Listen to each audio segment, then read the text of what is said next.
that's what I've been doing is trying to talk for a couple of minutes at the beginning and see if there's anything I can put as a beginning to the conversation before the official show begins, then launch into the opening graphic and little theme song thing or whatever. And it's a short. Well, it's a bummer that you just started recording now. We said some really good stuff earlier.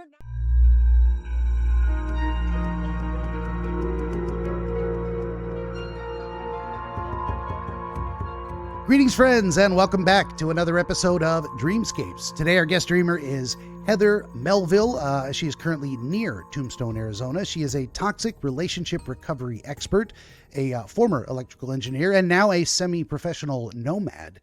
You can find her at healthyrelationships.info, and specifically the link that I'm providing below is to a worksheet, Dream Again, Reclaiming Your Life After Toxic Love.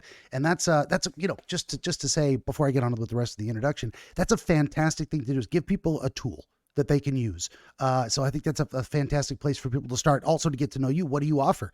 Well, here's one of the tools that you think is beneficial, and I would recommend you check it out. So for my part, would you kindly like, share, and subscribe? Tell your friends. Always need more volunteer dreamers and viewers.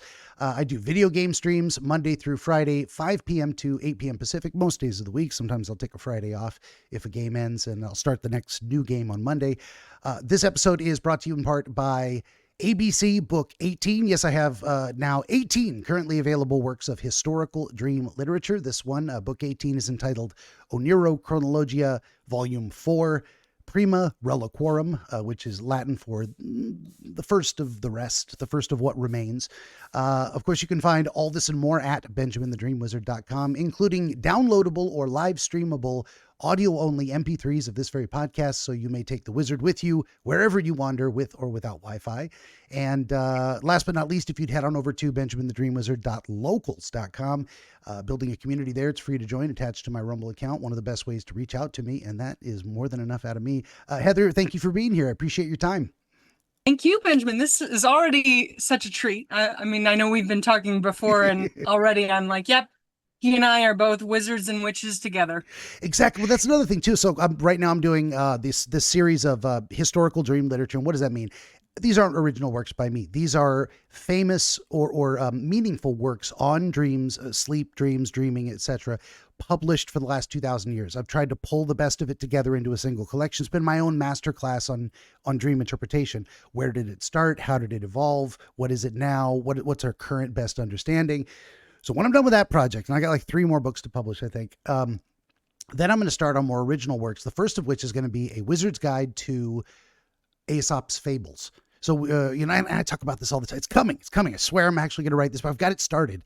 But eventually I want to write a wizard's guide to the art of wizardry. And it'll get into that idea of, and I've talked to practitioners, so to speak. If a wizard is prototypically or archetypally male, is the female equivalent of witch? What is, or is it a sorceress? Or how do we define these terms and break them down into categories? I don't know if you have an opinion. I like asking folks and getting their perspective.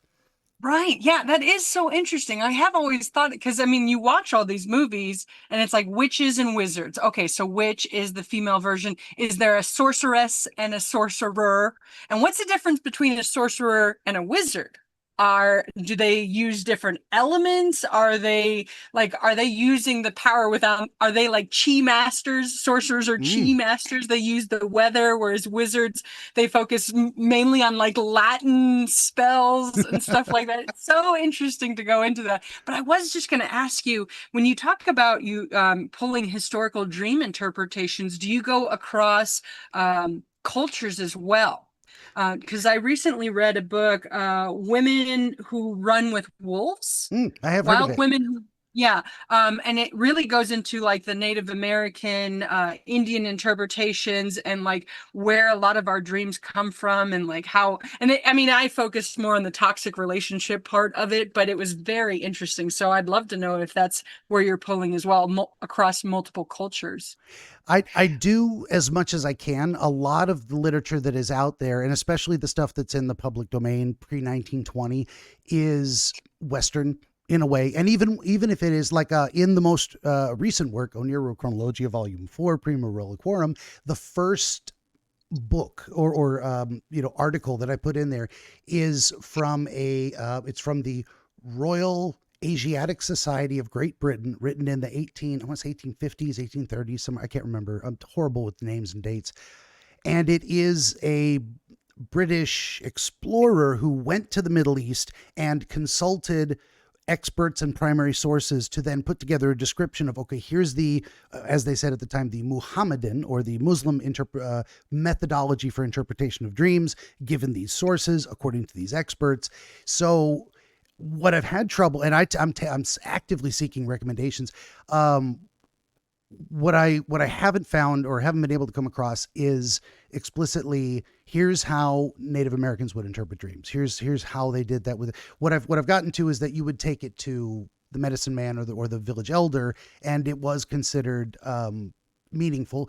There was also a tradition that, again, in Western, they say primitive tribes would largely believe that it was the soul leaving the body to explore the world. And there are documented instances, apparently, of a medicine man or village or elder having a dream about what was over the next hill. And they went over the next hill, and there it was, exactly what he dreamed. So they're like, well, of course the soul leaves the body. Now, that also, it was consistent with ancient Greek conception that, dreams were sent by the gods, but that they could also represent the soul wandering outside of the body. So it's a lot of these traditions line up, and that's where you get the whole idea of Joseph Campbell's Here with a Thousand Faces is disparate cultures from thousands of miles away come to the same conclusion. It's probably got something to recommend it in their understanding of it, if we're all coming to the same conclusion about the same things. Yeah, these are universal truths across the. So I do have a tie-in into our dream, if you want, especially when it comes to the souls leaving the body. So in my previous relationship, it was a toxic relationship. And when I say toxic, what have you, gaslighting, manipulating, a little bit of physical abuse, emotional abuse, tearing me down constantly. But he was very Christian. So he had some experiences with the paranormal. But he was the one who showed me this video of a man who talked about that your soul is so pure. So it's in your body, right? But when you imbibe on some unpure things, could be like alcohol or all of these substances that are just deteriorating our body in general, the soul can't be there anymore. It can't be in line with it. So it has to kind of leave. So this gentleman, this video that I saw was, he could see souls. So he would go to the bar and he could slowly see all of these souls be tethered out because they've imbibed alcohol and it's not a pure substance. And then what they talk about is when people are drunk and they're angry and they say stupid things, or it's like you have this idea like they weren't who they normally are. Mm-hmm. They weren't acting like they normally are. It's because a demon went inside them, because now it's an open body for them to jump into. Sure. Yeah. Crazy things. Yeah. So, go ahead. Oh, go ahead. No, go ahead. I was just going to jump in on that because my own perspective on, say, demon possession has changed. On Christianity has changed in general. It used to be more anti-theist, like, I don't need no magic imaginary sky daddy to tell me what to do. And religion has caused a lot of problems in the world. And all of that is true in its own way. But lately I've come to a greater appreciation of the perspective I now have. And I'm not a Christian, but largely an agnostic atheist in a way. And to me, those mean specific things, not anti-theist and not, what is it? Not Reddit atheist. We believe in science, but, uncritically, all kinds of different conceptions people have of atheism. But I'm not really sure what's going on. And so I don't follow a specific religious tradition, but I have an appreciation for all of them. So I consider what we get with the Bible and many other, the Bhagavad Gita, many other books, is collected human wisdom from that region over time. And they wrote it all down. And and I think it started as oral traditions. At first they would tell these stories, and then eventually someone said, hey, we could write now. Let's put this on a tablet and make sure other people can read it later so we don't forget the stories. Okay, that brings us around to the demon possession. I didn't used to believe in that, but I think this is another book I'm going to write. I swear to God, this is going to happen someday. Wizard's Guide to Angels and Demons and Biblical Apocrypha, probably, because a lot of the conception of that, like specific names of angels and demons. But there's a part in the Bible where it says we do not struggle against the world or against men, but against powers and principalities. And I think of ideas as more, or concepts, categories, that genre of things, as more real than the physical world. Like you'll get there's the concept of a chair. It is what it does. It has a back and a seat. It has legs. It has a function. You put your butt in it. So it's what you do when you're not standing. And then there's different varieties. You got a bench, you got a stool, you got a log, you can put your butt, you can sit on the ground. But a chair is a chair. And there's many types of chairs, but they all share the same essence of chairness. And that goes back to, I think it was Aristotle or Plato, whoever had the world of forms. And I think people 10,000 forms. Oh gosh. Another book? I would. Yeah. Or like the world of 10,000 things. I forget who writes that one, but I've never heard of that before, but I think intuitively I grasp what you're saying. So it's like all of these discrete objects are not the perfect essence of chairness, but they all serve the same purpose and have the same form because of this. So that's what I think of as demons and angels. Is, we appeal to the better angels of our nature in a way that we've poetically described this. This is the perfect time. Come when I'm not writing things. I love it. I'll give you all the love you want. This one we call Wookiee, because she's kind of like Chewbacca, her color. Yep, She's yep, torty, right? So I think what can happen to people is they get in the grip of bad ideas. And that I think is, so in a way, it's like all evil is demon possession in a sense. Like you're not looking at yourself or the world in the right way. And if you did or could, that's, in a sense, purging what do you do when you have, dysfunctional behaviors? They used to call it way back in the day, the demon rum would have possession of people, alcoholism. And now we look at it like, so you've got the biological addiction, but you've also got dysfunctional patterns of escaping your problems with alcohol, soothing your emotions. And in a way, you're in the grip of this demon possession. You feel out of control of yourself, forced into certain actions or vulnerable to making bad decisions. And in a way, getting sober is a ritual of exorcism, of getting that demon out of your body, letting go of wrath, anger. So I love a lot of this. I talk too much. Sorry. I'm going to throw it back to you. I swear to God. I swear I have a guest and we're actually doing an interview. Actually, I'll just stop. Go ahead. That's so interesting too, and that's kind of what I struggle when it comes to religion, because I'm not religious by any means. I'm spiritual. I believe that, I'm originally a scientist, right? I'm originally an electrical engineer. So first, law of conservation of energy, energy is neither created nor destroyed. So there's something out here, whether it's something we can see, touch, that connects us all, that creates all of this. So I don't know what that is. You can call it the source, God, Allah, whatever you want to call it. I believe that there is something that connects us all. But it's so interesting, and that's what I struggle with when it comes to religion, because I feel like we try to use these excuses of there's a demon inside me, so it's not really my fault. I have no control. Where's my accountability?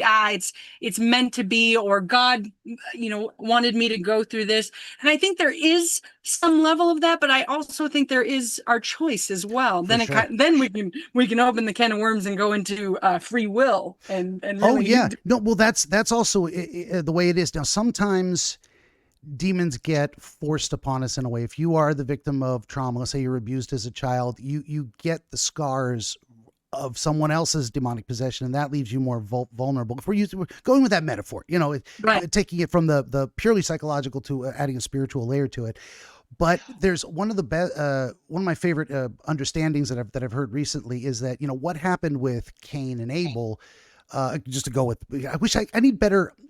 What I need to do is find alternative explanations that are the same story in different works, but this one popped into my head. So, what happened with Cain's sacrifices were rejected as insufficient, and he became wrathful, jealous, and he's like, well, fine, I'll take it out on the person who got the rewards that I feel I should have had. And the way it's described in there is that sin crouched at Cain's door like a sexually aroused animal, and Cain invited it in to have its way with him.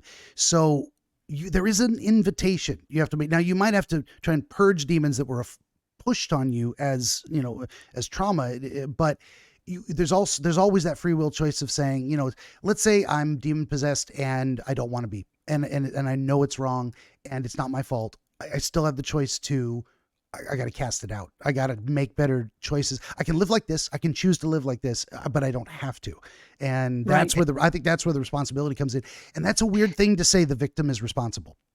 That sounds horrible, but it doesn't sound nice. But it's but it's one of those truths that it doesn't do you any good to deny it, and it's not like you asked for it. That's not the same thing. It's not that you deserved it. It's that you have a responsibility in the process as well, and accepting it is the best thing for you. And then you can do something about it. I mean, you're a powerless victim who can do nothing.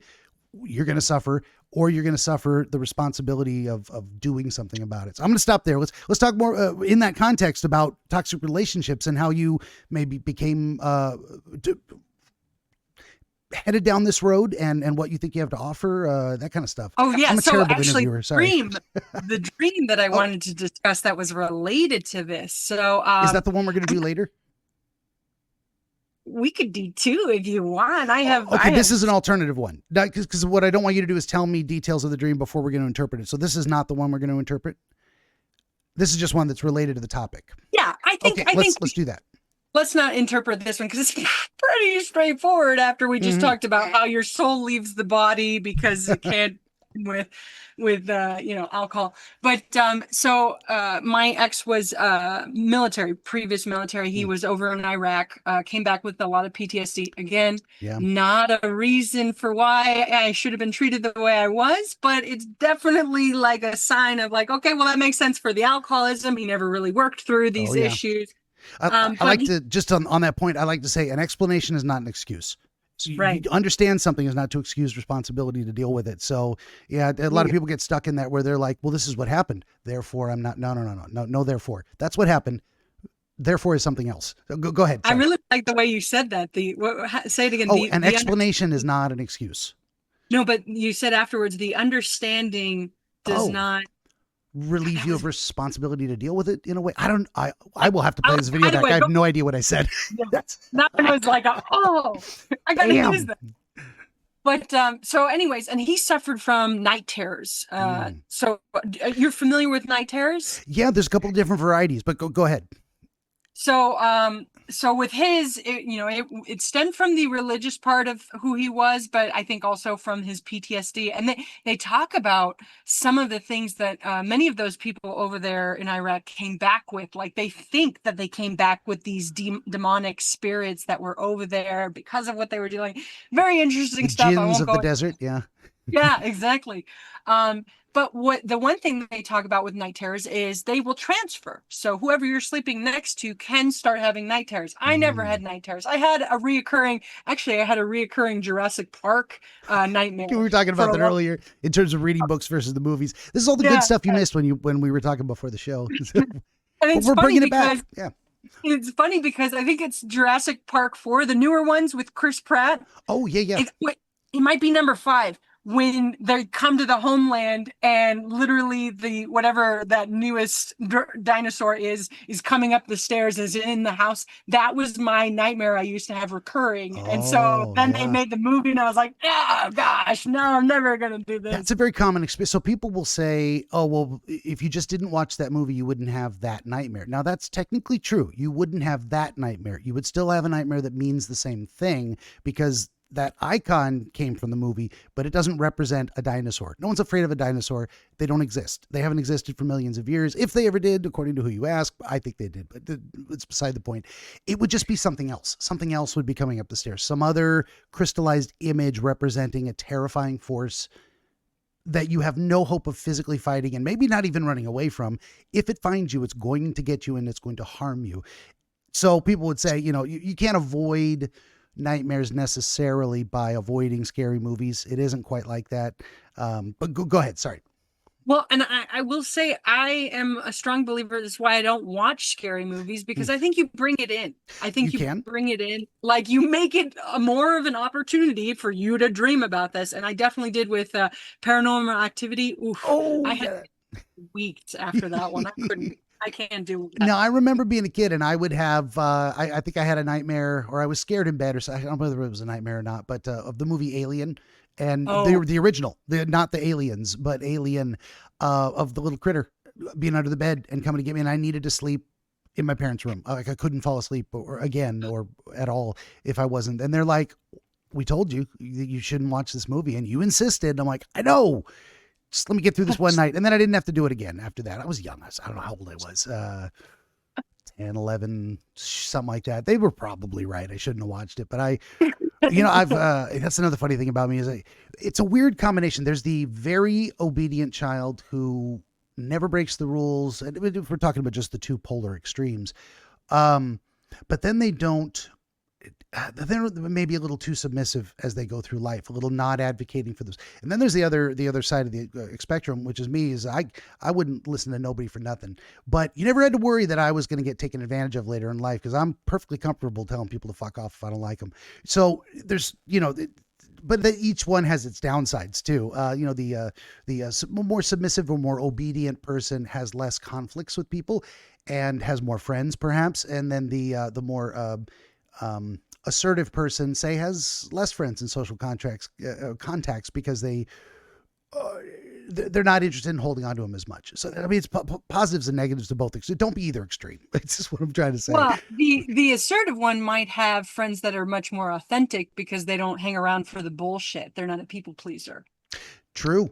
But also, and then by the downside, a lower threshold for bullshit as well of like, maybe I should have hung in there a little bit. Maybe that wasn't so bad. Maybe I didn't need to cut them off, but it's in the past. Done is done. So, and that's some of the things, the rationalizations we tell ourselves after the fact can be a thing. So, so you were describing your journey into this was your relationship. And so he came back from the Middle East and there was alcohol problems and Right. metaphorical And he had demon possession. Right. He was having those night terrors, and then I started getting them. And I had quite a few dreams. I even had one of, if you've ever heard of shadow people, Yeah. what they describe shadow people. I have seen one at the foot of my bed with the big yellow eyes, and it's like their body is like the squiggly of when the TV no longer had programming and it would just go to the fuzz. Oh, yeah. I've seen that. And so this is why I also don't watch Paranormal Activity, because I've seen things and I'm like, they're out there. I don't need to pretend that they're out there. I already know they're out there. I used to enjoy scary movies more in the past, and now how do I phrase this? I don't want to occupy my mind with thoughts about that. There's enough tragedy in the world. I've become I'm pushing 50. I've become a kind of a weepy old man. Like human tragedy just cuts me to the core. And it doesn't excite you. It doesn't give feeling of joy. I mean, maybe you feel alive when that jolt happens and you get that adrenaline rush when something pops out, but like, is it really worth that? Yeah. Which is weird because I'm doing that sober October thing with the scary games, and I'm like, I enjoy it and I don't. In a way, and it can stick with you, and especially games that are very difficult and your character dies repeatedly. Now you have real life stress. I have something I physically cannot overcome in the moment, and I'm stuck in it. And I'm like, God, do I give up and walk away? Because screw this, who cares? It's a dumb game. Or do I persevere and try and finish it for the experience? Most of what I'm looking for is a good story, so I'll go with tragic things, scary things. If it's a good story, there's got to be something more to it than just, hey, look at this blood splash everywhere. Like, not interested. Don't care. That's just purely unpleasant.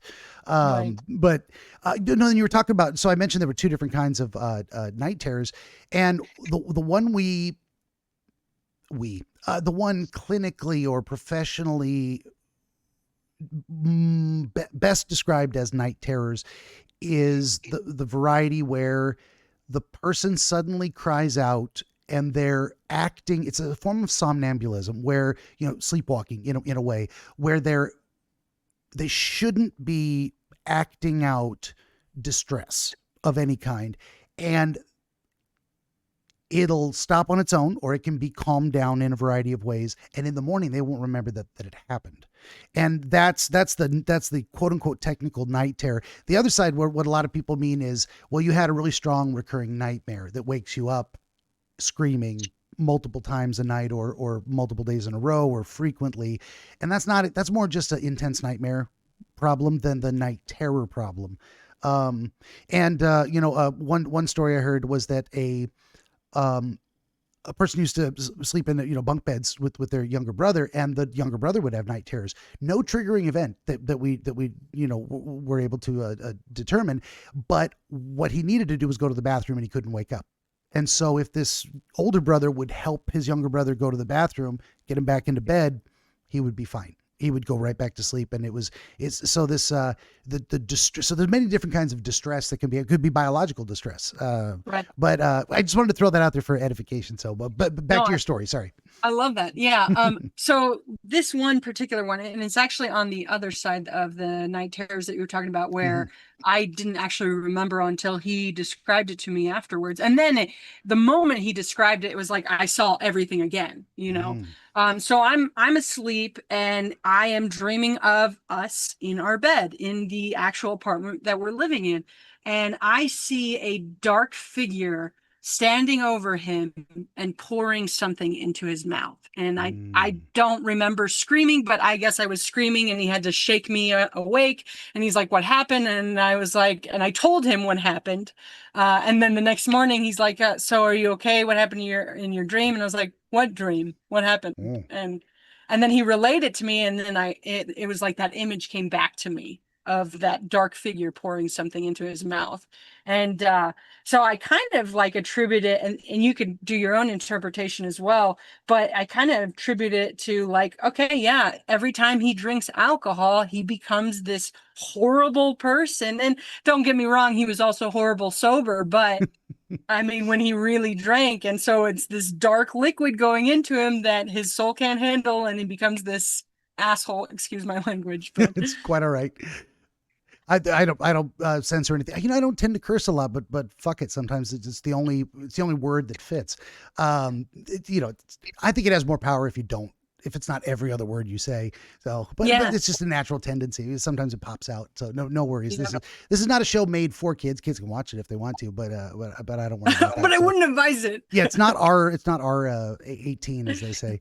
What was I going to say? Now, just to put the pieces together in my mind, was he having similar dreams to that? Some demon pouring things into him, and he didn't get the connection?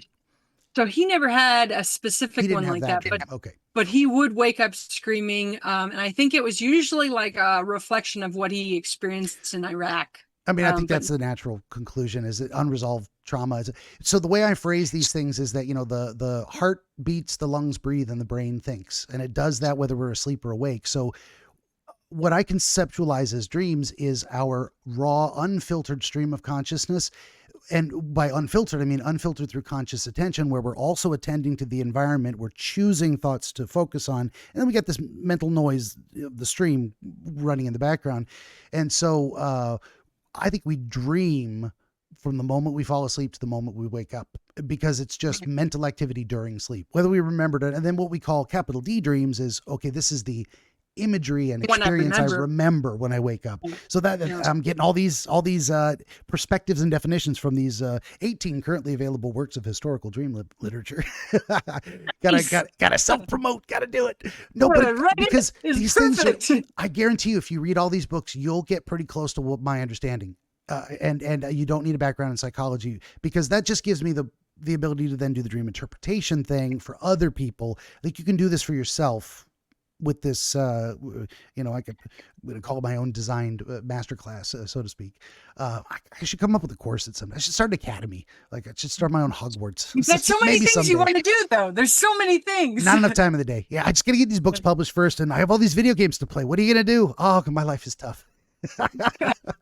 So, well, and I actually kind of I almost think of it from like the engineer in me is like, your brain is this big old computer and you're getting all of this input all day, every day, like 20,000 gigabytes of information that we're not even conscious is coming into us, right? We're just downloading. And like our conscious level is only picking up a few things. But then when you power down and, your computer is resetting, it goes down to the hard drive and like brings up all of that input and then like interprets it from there, which is also kind of Oh, I have a really great tie in into the next dream. And I was just going to say, which is also what I think deja vu and premonition dreams are, that you have all the information and your brain has commuted. It's just, it couldn't really like do it so that you're like, ah, yes, I have predicted tomorrow, you know? For sure. Well, that also kind of ties back into what I was talking about, like what is a wizard versus a witch necessarily, but the archetype of wizard. There's two main things they do that seem magical to other people. It is seeing the future and speaking magic words. And if you understood properly, it isn't conjuring fireballs, although I can actually do that. I just need a magician's device that you hit a little button and it shoots a packet of gunpowder and flash paper. You could shoot fireballs. We could do that. Or they do the thing where you hold the lighter and you like let out some lighter fluid and then open. Yeah. And of course, to anyone who doesn't know what a lighter is, that's magic. What the hell?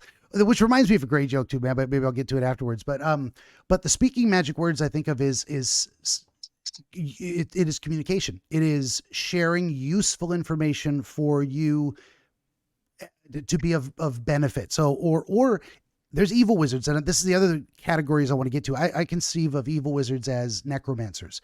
They turn other people into their zombie puppets, and they can command armies, and that goes to cult leaders and politicians and all kinds of different different things.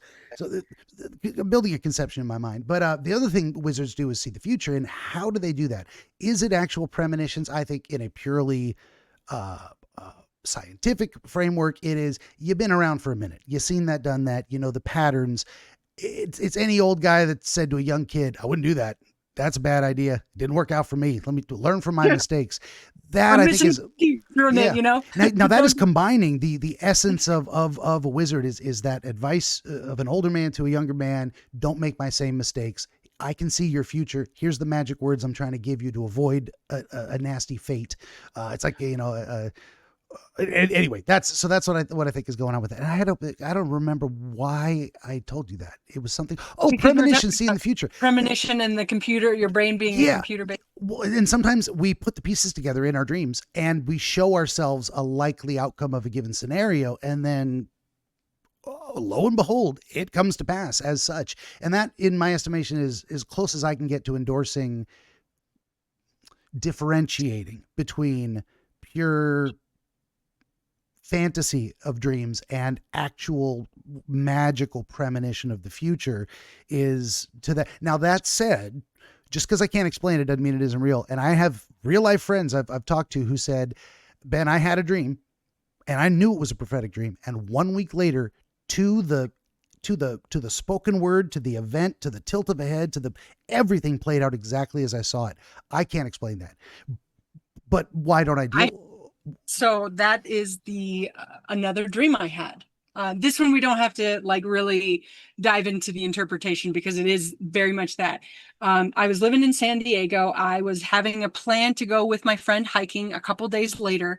And so I'll start off with those very powerful deja vus where you're like, oh my God, I don't know why, but I know this, like whatever. And exactly like you said, that tilt of the head reminded me all of this, that I've seen this before, but I don't know where I've seen it. This was one of those occasions where it's like, oh my God, I had this dream 2 days ago. Like, that's why I know. So we go hiking. And we're walking along and there's a big construction on the side of this dirt path.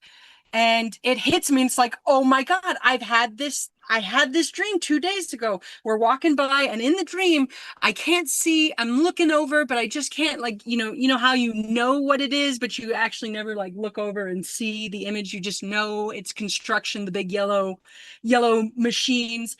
And we walk down, and as we go up this hill, we start talking about premonition and telekinesis and all of these and being a psychic and stuff.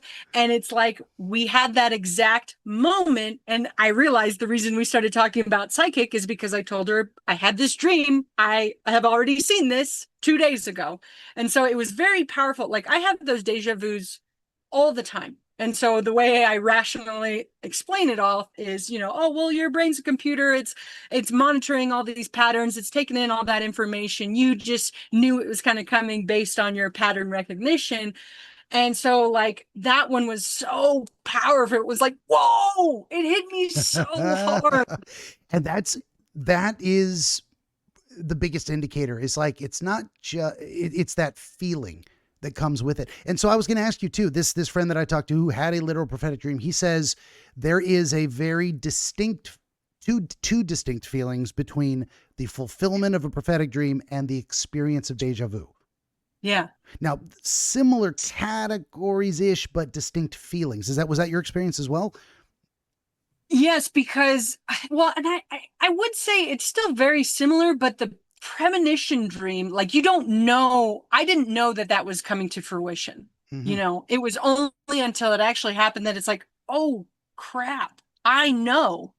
Like those deja vu moments, you're just like, I don't know why, but this feels familiar. It's those premonition dreams that's just like, oh, wow, I can identify and pinpoint when I had this dream and all of the details about it. So I Gotcha. guess there's that differentiation. Well, this goes back to, and I'm still investigating, but when I first started investigating this as a phenomenon, the first thing that occurred to me was like, how close is this to deja vu? Because there's different schools of thought about deja vu, and one of them is, for whatever reason, we get a little hiccup in the brain. It's like, for some reason, a circuit of experience triggers twice in rapid succession, and we get a kind of layered resonance of that experience and we call that deja vu. And that would be a purely physical phenomenon. And maybe it is. And maybe it's also spiritual on top of that. But then there's the alternative side of what I've chosen to believe.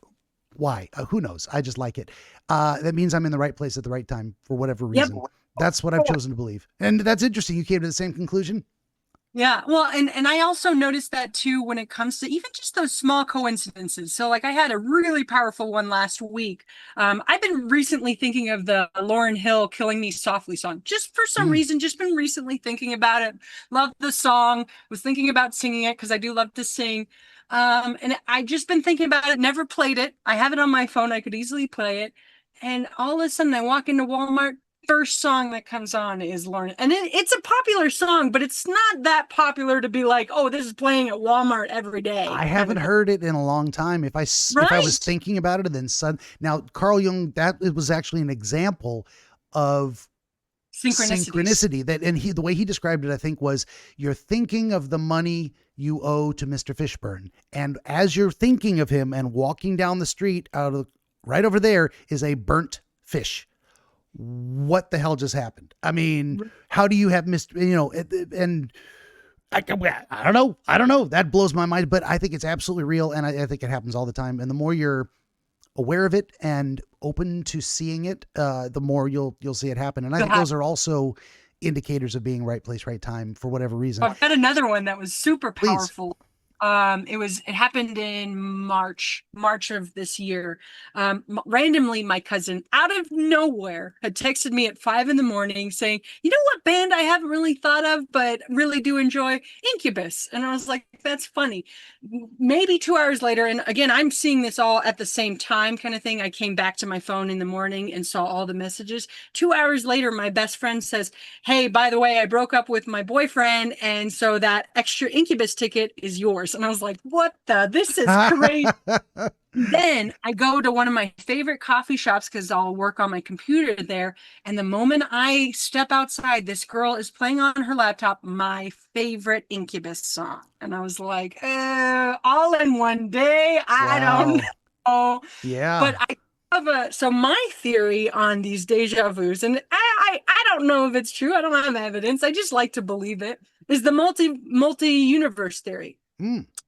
So every time you make a choice, you kind of like split off a universe, right? It's the experience you have after making this choice, or the life experience you have after making this choice. And that happens, infinite amount of times, right? But a deja vu is where they can come back together. So basically, no matter what decisions you would have made, you're coming back to this exact point and experiencing it no matter what. I hadn't thought of that. I do think if we start from the logical the logical extension of the given. What did Einstein say? He said, grant me one miracle and I'll explain the universe. I think it was Einstein. Yeah. So if we're going to accept that the universe is infinite, that means anything that is possible is actual in an alternate dimension. That actually alternate dimensions are being created all the time by free will, by the choice to, I'm going to turn left, I'm going to turn right, I'm going to go, I'm not going to go. Just everything. I'm going to put on my left shoe first today for whatever reason. And I have not thought of a convergence type of thing. Yeah. And there may be many circumstances like that where there's a lot of roads. This actually makes a tremendous amount of sense now that I think about it. Is like, your plan is to go to the store. And that is your destination. Now, there's a billion universes. You never make it to the store. You die. You change your mind. Who knows? Your wife says, we already have butter. We don't. Why are you going to the store for butter? I thought we needed butter. Or you go to a different store that you didn't need to go to. Exactly. The possibilities are literally infinite. But there's a million universes where you get to the store. And the routes to the store are all over the place. Now, it would almost suggest deja vu should be more common. But there's also what am I trying to say? This is all free. I've never thought of this before. I'm trying to put it together in my head as we go. There's probably a million ways to arrive at the store as well and to go through the aisles. So the idea that you're going to hit a convergence is not as common, right? Because otherwise deja vu would happen all the time. More often than it does. Right now, I'm wondering too, is the deja vu, it's got to be something somewhat meaningful in that sense, right? Like it would not be something so simple as, well, I could have gone to the store in many different ways. It's more of like more powerful, like had I not gone for engineering or something very life-changing, Sure. would be like the monumental of the deja vu. Yeah. And now that I'm thinking about it, I think I've had, if I say, what is the most common circumstance for you, Ben, under which deja vu happens? I think it's usually when I'm talking to another person. I don't know why that's the most common type for me. If I just search my memory, like, what's the common theme? Not always. Maybe you talk about the same things all the time? That could be. Say again, maybe sorry. You talk about the same subjects and same ideas. Anyone who's listened to all 206 episodes of this show will know I repeat a lot of the same things over and over again. Because I think you do. I think sometimes people are gonna we standardize and phrase things in a particular way to best express our understanding. And then we're talking to a new person. The audience is not new, but I'm explaining to you, Heather, my understanding of something. And that's why I say, this is how I phrase it, or I've come to this understanding of it. So. Right. Give me 1 second. I'm going to turn the AC on versus fan. Oh, please. Yes. It's getting a little. There we go. Oh, that was super quick. I thought we got a minute. It's right over there. Yeah. Even better. That's not even a break. That's not even a pause, hardly. That's less silence than sometimes I use to try and come up with an answer for things.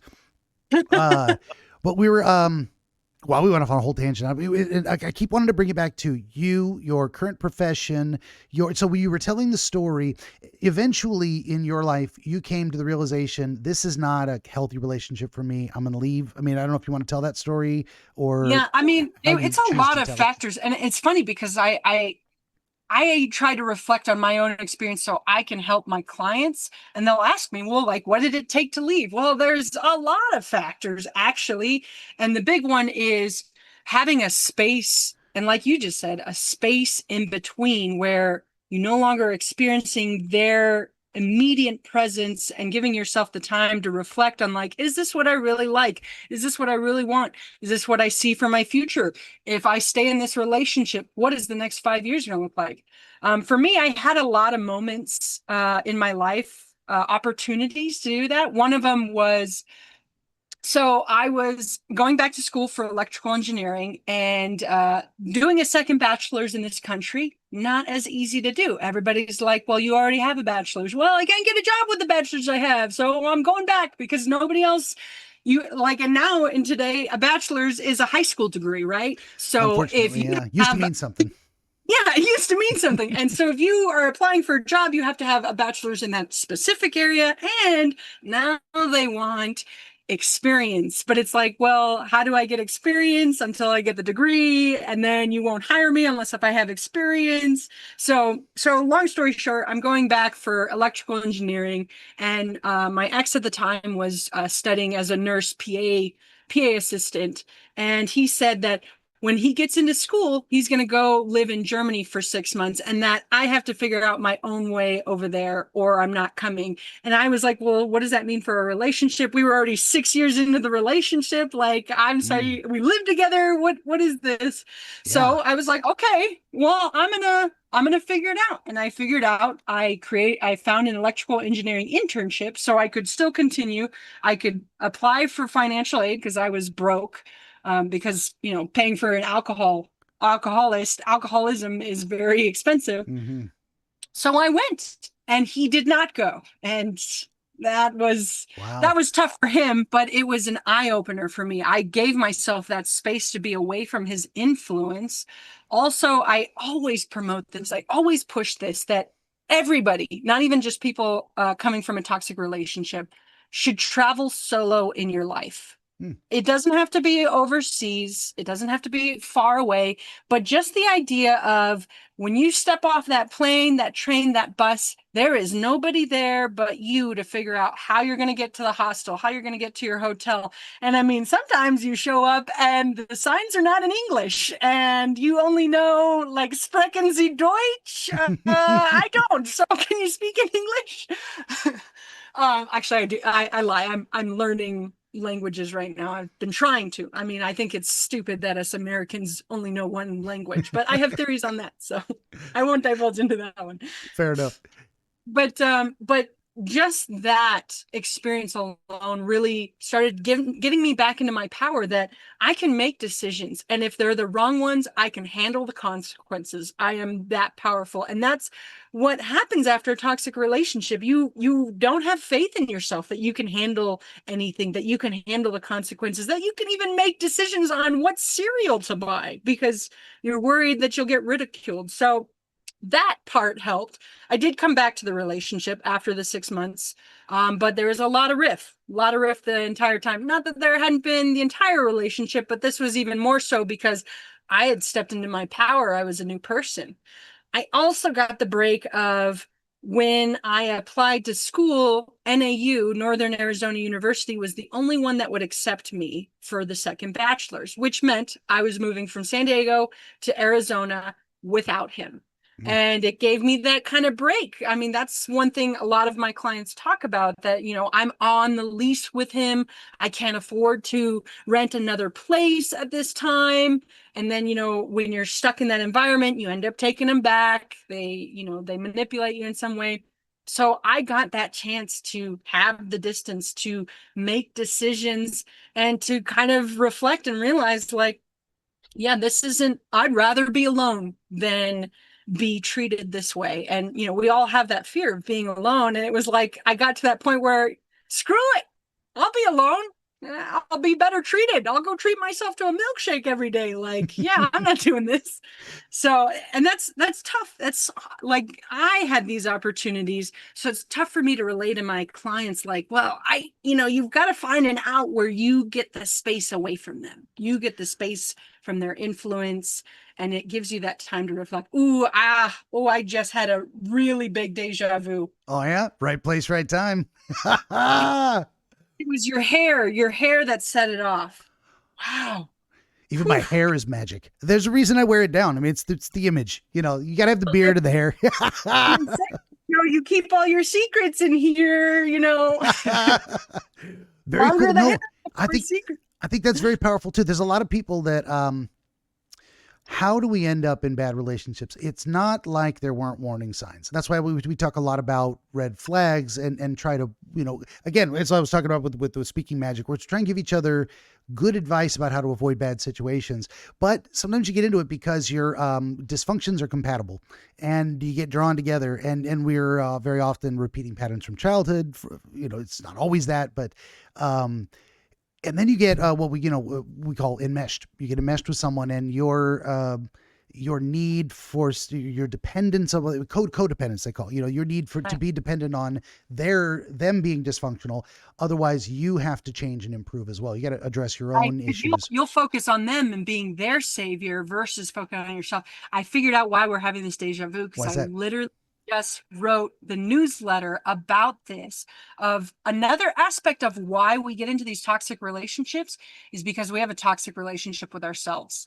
We're Hmm. the ones berating ourselves, talking shit about ourselves, not believing in ourselves, manipulating ourselves into believing that we have no power and we're not in control. And, so we start with that toxic relationship. And again, like you said, that could come from childhood wounds, that can come from just society, that can come from a multitude of things. But we don't start out that way. We don't start out as like a baby saying that, oh, we're fat, we're chunky, all we do is cry, all we do is shit our pants. We don't start out that way. Society molds us, but then this is where maintaining that victim mindset is not going to help you move forward. It'll keep you stuck there. It'll keep you stuck to your previous relationship too, especially if you're focusing on their patterns, their behaviors. And this is where that narcissistic term comes in. Hmm. It's great to identify patterns, but does it help you move forward, or does it keep you stuck to them? Absolutely. But And I think, as much as a lot of this stuff is where I start like 15 different sentences and I can't finish one. I know, The seriously. concept, the concept of validation. We all seek validation in different ways. And usually it's a validation of our self concept. So why are people drawn to dysfunctional relationships? Oh, they see me the same way I do. And if your Yeah. self concept is bad, negative, you want that reflected to you. Oh, they think I'm a piece of shit too. What a wonderful man. That kind of thing. But if your self concept is better, Bias. say again. It's that confirmation bias. Yes. What we believe, we're looking for proof outside to confirm that belief. How we feel about ourselves. So yeah, and breaking out of it is very much exactly as you said, is seeing ourselves differently or becoming different. I mean, we may be, what is it? If you tell people and they say, I'm just a worthless piece of shit, and I say, right now, yes, based on this behavior. Now, that's not a broader self-concept, eternal over all time.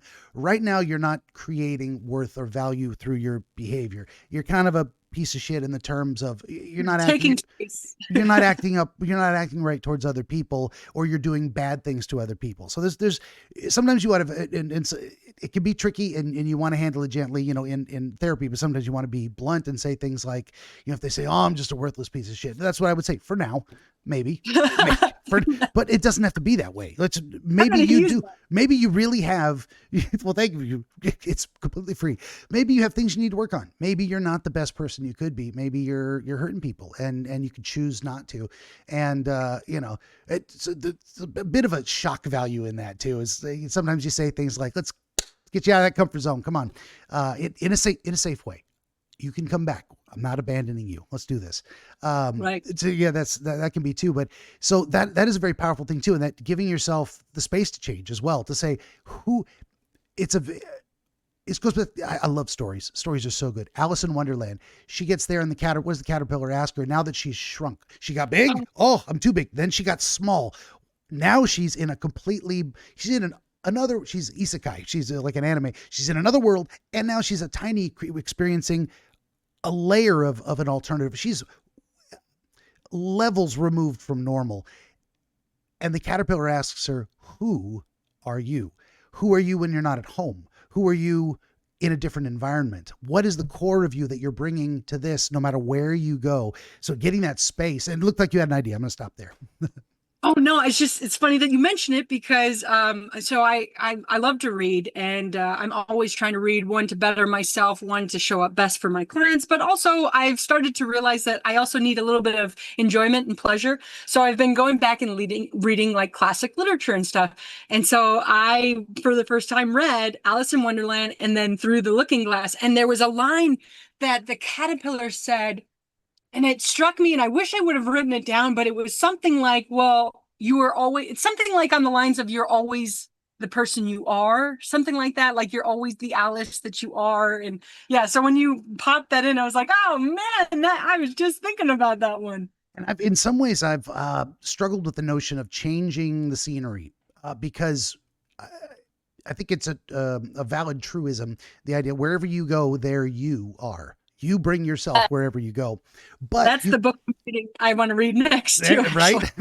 And yeah, then you can expand that concept into a whole book. But basically the idea is, I've thought about escaping to it, and I use that word specifically because it was, well, let me change my scenery. Okay, well, what am I running from and what am I going to? What's going to be different when I get there if I bring me with me?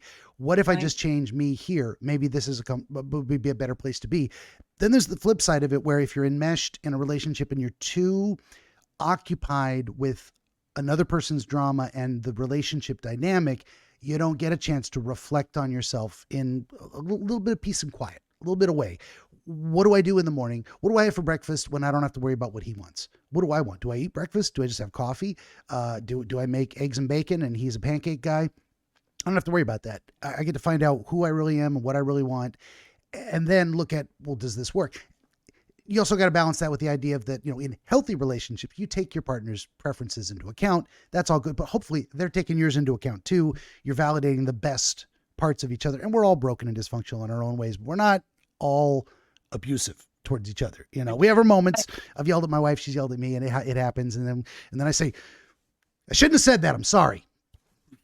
Let's stop yelling. I don't want to yell at you anymore. This sucks. And that's I talk about with healthy relationships. You're not trying to find this perfect relationship where you never argue and everything is rainbows and sunshine, because that doesn't exist. Nope. We take ourselves with us. We all have bad days. We all have moments. Life isn't just this cakewalk. You're going to have ups and downs, and you need a partner who you can have those healthy conflicts with. And it's all about not necessarily what's said in the conflict, but what's said afterwards. How do you come back from the conflict? Absolutely. Yeah. Not holding a grudge and not reopening past wounds without a purpose in a way of like, or Right. holding things against people of like, well, you remember that time you yelled at me, now you're yelling at me again. Well, I don't do that very often. I try not, I try never to yell. She doesn't like that.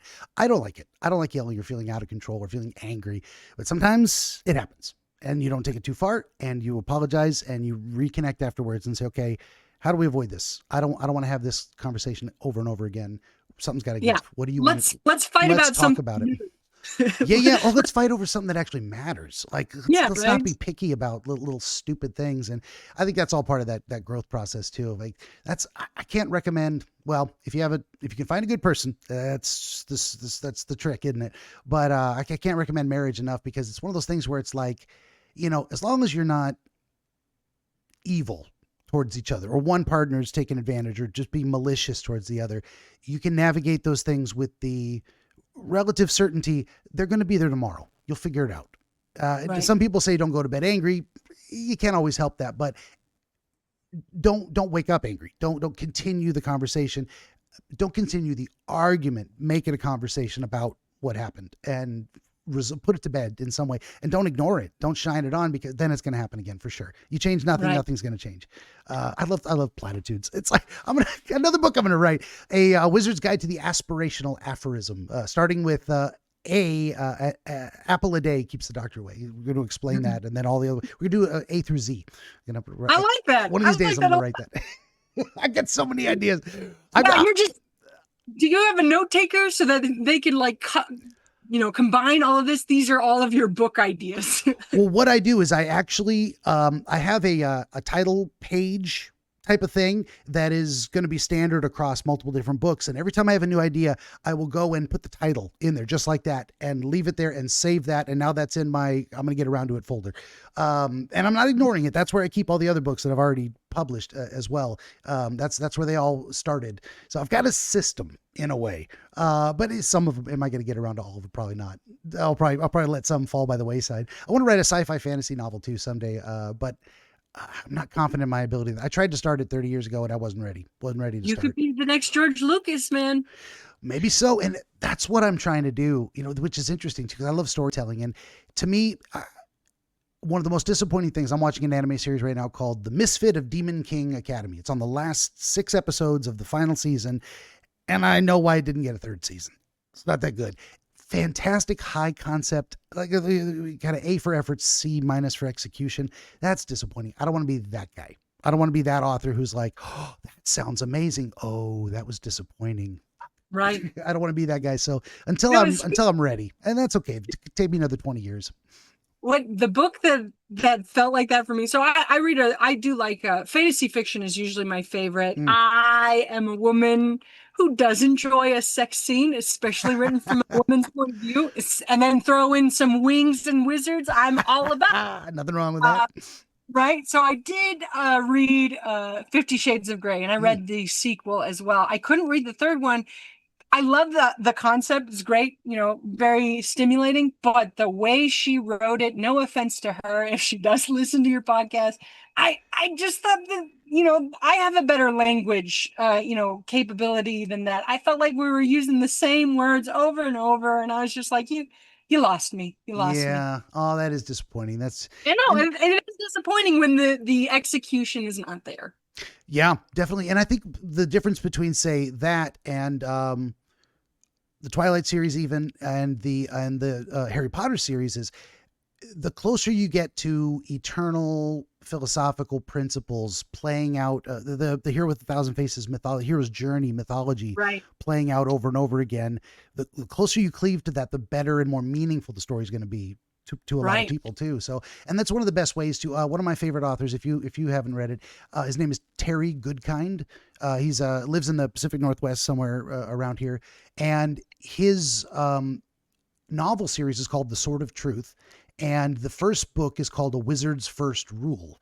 And each book is almost like he has a philosophical concept he wants to explore, and he tells a story around that idea. And that's the narrative arc of the story, is exploring the expression of the idea, how it might play out, and what he thinks is the likely conclusion. So in the first book, what is the wizard's first? Wizards have each book introduces a new wizard's rule. It's fantastic.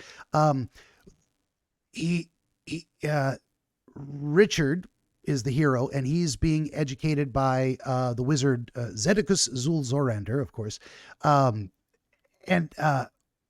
he's told that the wizard's first rule is people will believe something for two reasons. They want it to be true, or they are afraid it might be true. So, it's you believe what you want to believe, wishful thinking, or fearful thinking in terms of, I think this bad thing is likely. I better validate the concept to avoid that outcome. And that's, and the exploration of it comes down to, well, how do you use that to manipulate people? How do you use that for as a good or evil sorcerer, so to speak? And one way is to tell the truth and encourage people to believe what is true. And the other way is to play on their fears and manipulate their desires. And I want this, or I'm afraid of that. And that goes back to, it goes all the way back to Freud's concept of dreams as wish fulfillment. He's right. And it's bigger than, it's like he's got the core of it, and there's another layer, which he's also right, but it's not quite the same. Is dreams can be a lot of different things, but one of them is, I want this outcome, or I want to avoid that outcome. And that's a lot of and I think that comes down to what I think dreams are in terms of thought experiments for problem solving. Let me explore this concept because I want to understand it, or I want to avoid a bad outcome, or I want to create a good outcome. And speaking of dreams, we're an hour in. We could probably go 4.5 hours on this one, but let's, do you want to transition to the dream thing after your comment? Yeah, I was gonna say, if this is who you're holding your standard of you writing your science fantasy fiction book, I can understand why it's daunting and why you haven't written it yet, because I think about that, like to have an overall concept and write an entire story touching on that. I'm just like flabbergasted at how I could even implement that. So I'm like, oh, me too. God. It's very daunting. And I started twice in the past, and I actually threw away all my notes 20 years ago. Oh. You never throw away notes. I regret everything. It was a terrible idea. I'm recreating a lot of it, and a lot of it never left my head. I mean, I've got the basic premise. It's been the same forever. And I've got like how the world works and magic and different things, and it's all in there. But I'm using, so it's daunting, and it's a wonderful exemplar to hold up, because what I'm figuring to do is 30 seconds, I swear. I'm not going to tell the whole story, but I'm imagining three characters that have three different political and philosophical approaches to the world. One of them, the main character, being a cyborg mercenary from a technological future that ends up in a sci-fi fantasy magic realm. One person he meets is a broadly, feminist, matriarchal society, sorceress type of gal, nature wizard, very leaning into that stereotype. And these are meant to be extreme stereotypes of a certain way of looking at the world. The other character is a paladin or crusader type, a holy knight from a patriarchal religious order. And now all three of these people got to come together and save the world. How do they get along? How do they navigate problem solving with conflicting goals in mind? Like, I don't like this outcome, so I don't want to work with you to achieve it. Well, we have to. What's the compromise in a functional way that gets the job done? That's the high concept I'm kind of working with, and executing it poorly is going to be it's just very disappointing. That was more than 30 seconds, but that's my idea. But then also bringing in different perspectives of political perspectives in a way. But I think politics, religion, philosophy, I think it's all the same thing. In my estimation, it's all belief system. It's all how you understand the world and how you choose to act. So if they run into other people who maybe open their eyes to a third possibility or fourth possibility that no one ever thought of because they needed to meet someone they'd never met before. I always talk about me. Talk about narcissism. Let's go. Let's talk about your dream.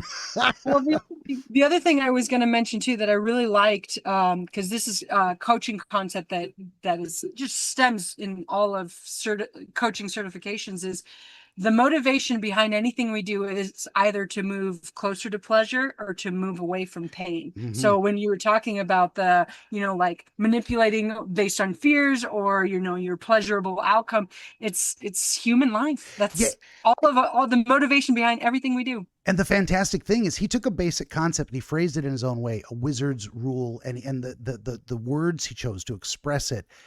I don't think that existed anywhere else. He invented that and put it in and wrote a whole book about it. But not only that, he wrote, so this, I was talking about, I can't recommend, read the first one. If you like it, you like it. If you don't, you're not going to like the rest of them.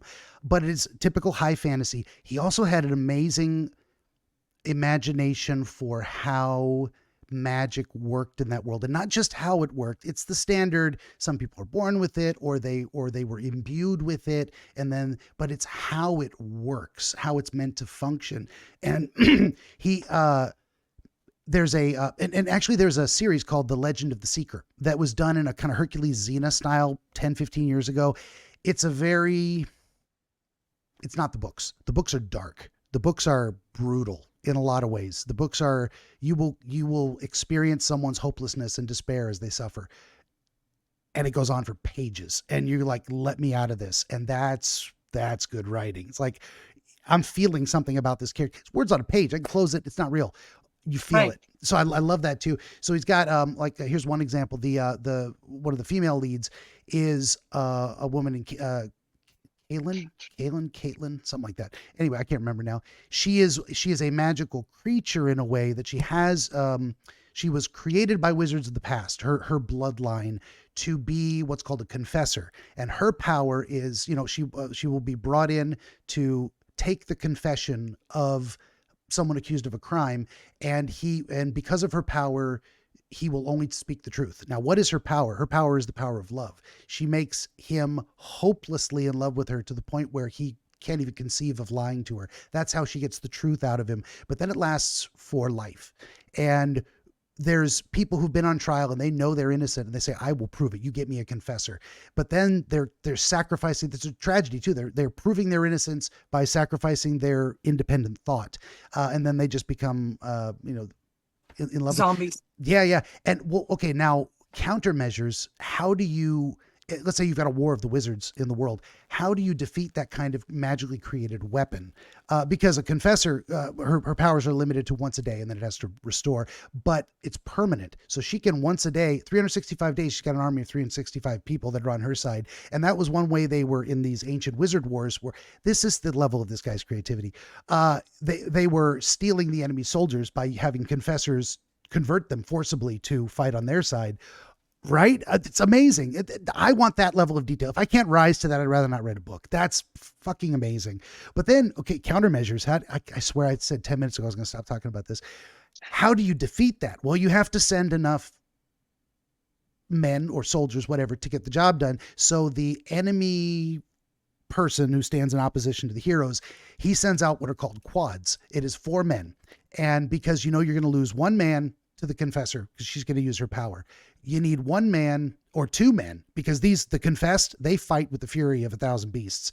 They will not be stopped. So you need two men to restrain him, and the fourth man can carry through with the assassination. So you have to send out. He thought all the way through this stuff. How do you defeat that power? Well, you have to send four assassins, because one is not going to get the job done. She's going to get the drop on him. Well, if she dies, is the person that fell in love with her released? I don't remember. I That think maybe yes, but I don't remember. It might be permanent. And then actually well, and then what happens to them? Do they die? Is it like, how geese they mate for life? So when their confessor dies that they're in love with, they die too, kind of thing, or they just are miserable for the rest of their life? I think it lasts forever, because what I'm remembering, and this has been like 10 years since I read the series. I think what happens is they go insane and get themselves killed, hell-bent on revenge. They will charge an army of 1,000 men alone to get to the one guy who did that to her. If I'm remembering correctly, I think that is the truth. So killing the confessor is no cure. It's permanent. I think, but that's amazing. I need that level of interesting stuff to happen. That's when I'm watching anime. That's the same thing too. It's like, great high concept, poor execution. Like, this could have been so much better. And then to watch some of the animated fight scenes, and it's like swords clash a few times, and then they stand there talking, and I'm like, show me some action, show me some combat. I went and saw the Demon Slayer movie in the theater, nonstop, beautiful art of people flying through the air, twisting and turning, creative solutions to, this is my secret power. Aha, this is how I overcome it, because I'm the hero. I want to see that over and over. Show me something I haven't seen before. Show me something creative and interesting. I'm going to stop talking. I can do this all day. Let's talk about your dream. So as per usual, I'm going to shut up and listen. I swear, I'm actually going to shut up. And our friend Heather's going to tell us about her dream, like a narrative, beginning to end. Here's my experience. And then between the two of us, we're going to hopefully put together a meaningful understanding of it. So I am ready when you are. Benjamin the Dream Wizard wants to help you pierce the veil of night and shine the light of understanding upon the mystery of dreams. Every episode of his Dreamscapes program features real dreamers gifted with rare insight into their nocturnal visions. New Dreamscapes episodes appear every week on YouTube, Rumble, Odyssey, and other video hosting platforms, as well as free audiobooks exploring the psychological principles which inform our dream experience, and much, much more. To join the wizard as a guest, reach out across more than a dozen social media platforms and through the contact page at benjaminthedreamwizard.com, where you will also find the wizard's growing catalog of historical dream literature available on Amazon, documenting the wisdom and wonder of exploration into the world of dreams over the past 2,000 years. That's Benjamin the Dream Wizard on YouTube and at benjaminthedreamwizard.com.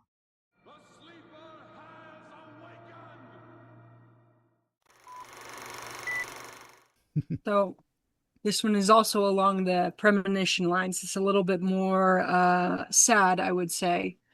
So March of this year, my cousin passed away from cancer. And he's actually married to my cousin, but once they're in the family, you just call them cousins. And so I've known him since I was 6 years old, so 30 years ago. And it was hard. I went to see him in December of last year, and it was very hard for me because he reminded me of my grandfather. And my grandpa was like a second father to me. And when he passed away, we watched him die slowly for months, and it was heartbreaking. I was 17 when he passed, and I just, you see this man who they are, and then they slowly deteriorate. So it was very hard for me to see that. And then so I saw my cousin, and he was looking the same, and I couldn't really talk to him. And it's kind of like when they're in that situation, like, what do you talk to people who are dying about? How was your day? How are you feeling? Like, what do you talk about? Like, what do you think about going to Germany next year? Oh, Yeah. like, so it was very hard. And there was also a reminder of my grandfather. So I kind of regret that I didn't really interact with him. And then sometime in March, I believe it was March 11th, that night, I had a dream. Um, I was, and this might be something you can touch on. I always dream about being back at my grandparents' house or being back at my dad's condo that I grew up living in. This one was, it felt like a mixture of both. It was like outside in my grandparents' backyard, but also it had the essence of my dad's condo, and that could all be just emotion of how I felt over there. But there's a man sitting in the chair, and he's younger than my grandfather. He's got the essence of my grandfather, but it's not him, and I feel it like it's my cousin. And I'm crying because I keep saying, I want to give him a hug. I want to give him a hug. This is the last time I'm going to give him a hug. And I, for some reason, couldn't just give him a hug. And I was frustrated in the dream. And I just couldn't wrap my arms around him. And it was my cousin, but again, like I said, it also had the essence of my grandfather as well. And so I ended that dream being frustrated and never getting to hug him. And the next day we were told he passed away. Mm. So it was another one of those premonition dreams, I think. But yeah, that was the dream.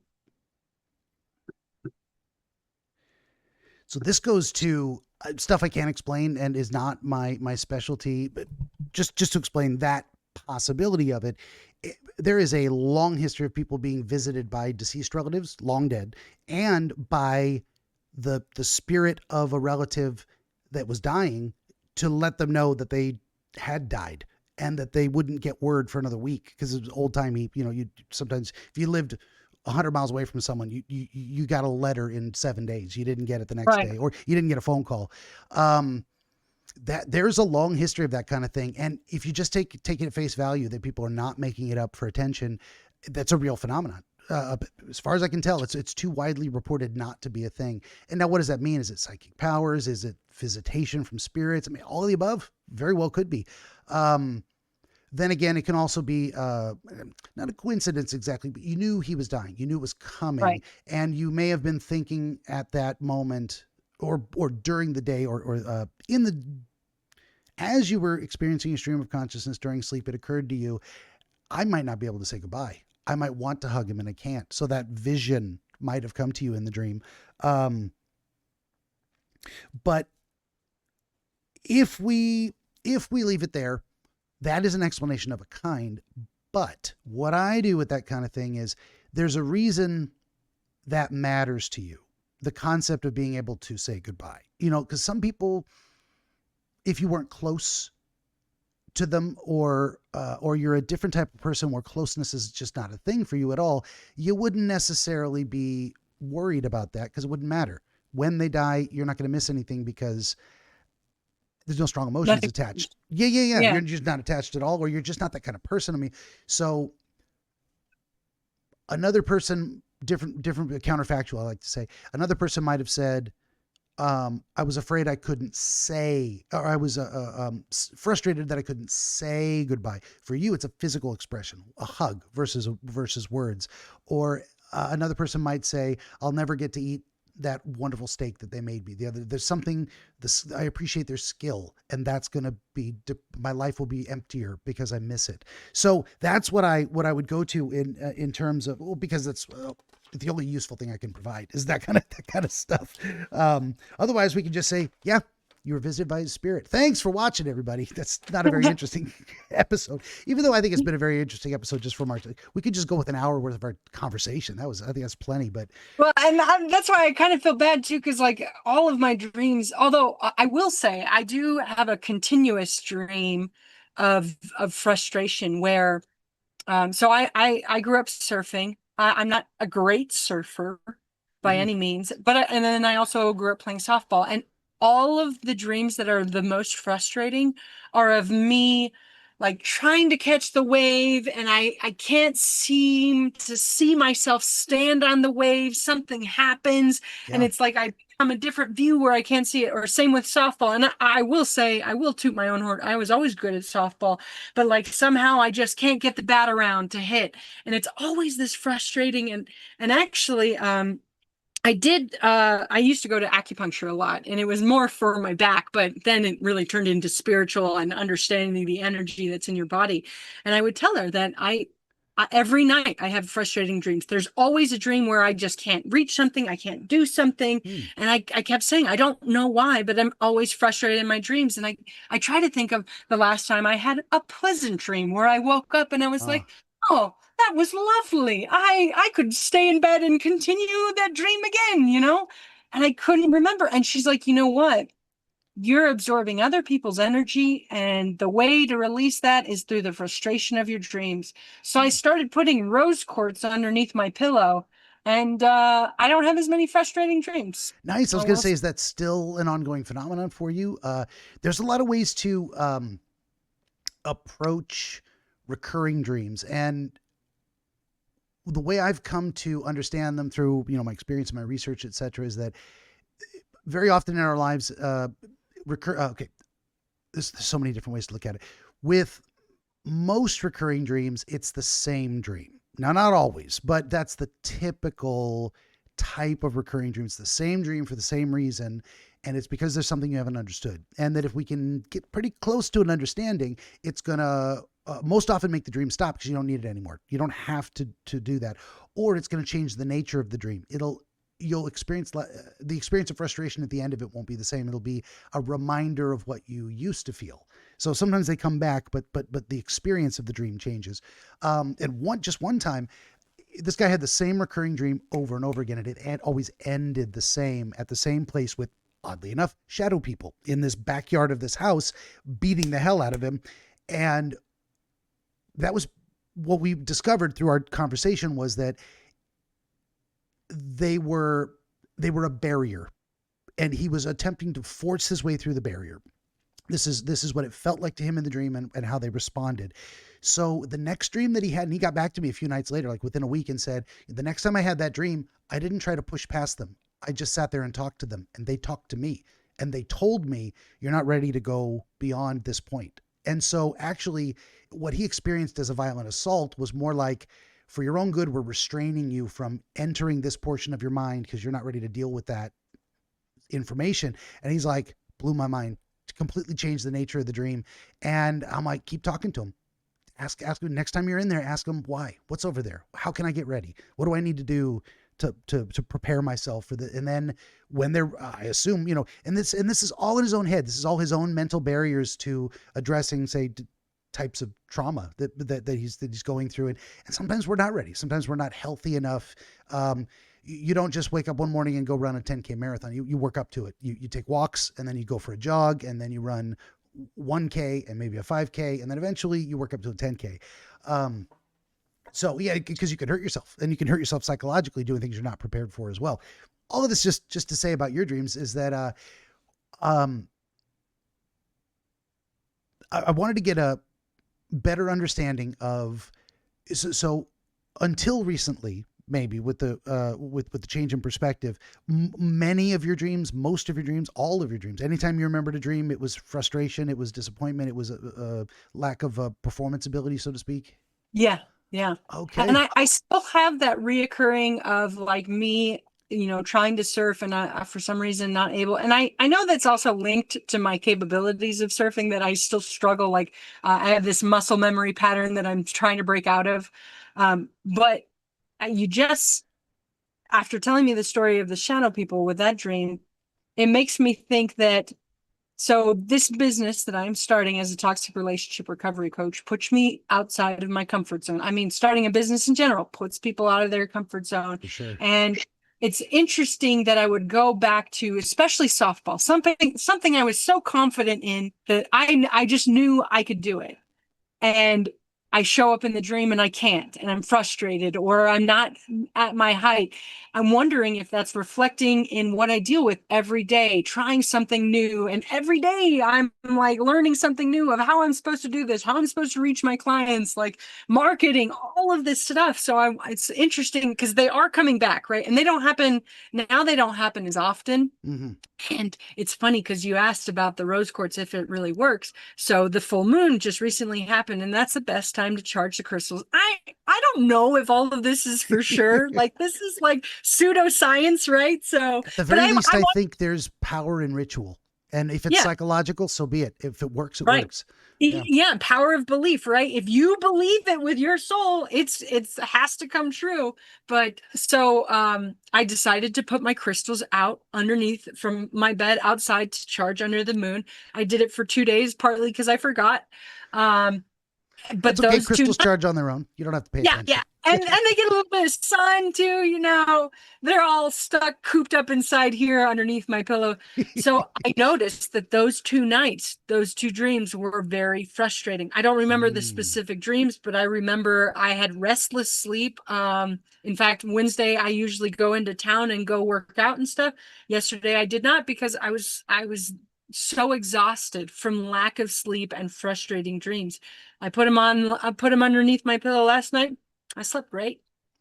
So I don't know. Very cool. There can be a power of suggestion type of thing going there. There can be something to the idea of crystals. Crystals have a structure and a resonance and energy to them that I don't think we understand very well. It's hard to measure. And, you know, there's things we can't necessarily measure that nonetheless may still have an impact on our spiritual self, that then what I think of as our consciousness or personality is this intersection of the immaterial eternal soul energy with the physical body, and then that's where we exist as a being, and then eventually the physical side goes away and the spiritual side continues on in a different form. But that it's fair to say it's not what we are right now forever. You know, there is a time and a place and a physical incarnation of our bodies. So something. Well, and that's the power of like real consciousness, I think, is, and I listen to Dr. Wayne Dyer a lot, but he says it's the consciousness level is the fusion of those 2 opposite beliefs, that you are this being of form and you are a formless being at the same time. And it's like the 2 dichotomies. And actually that's majority of life, is like living with this belief, but then also having the contrary belief and having those same beliefs at the same time. Like, how can you do that? And that's where consciousness comes in.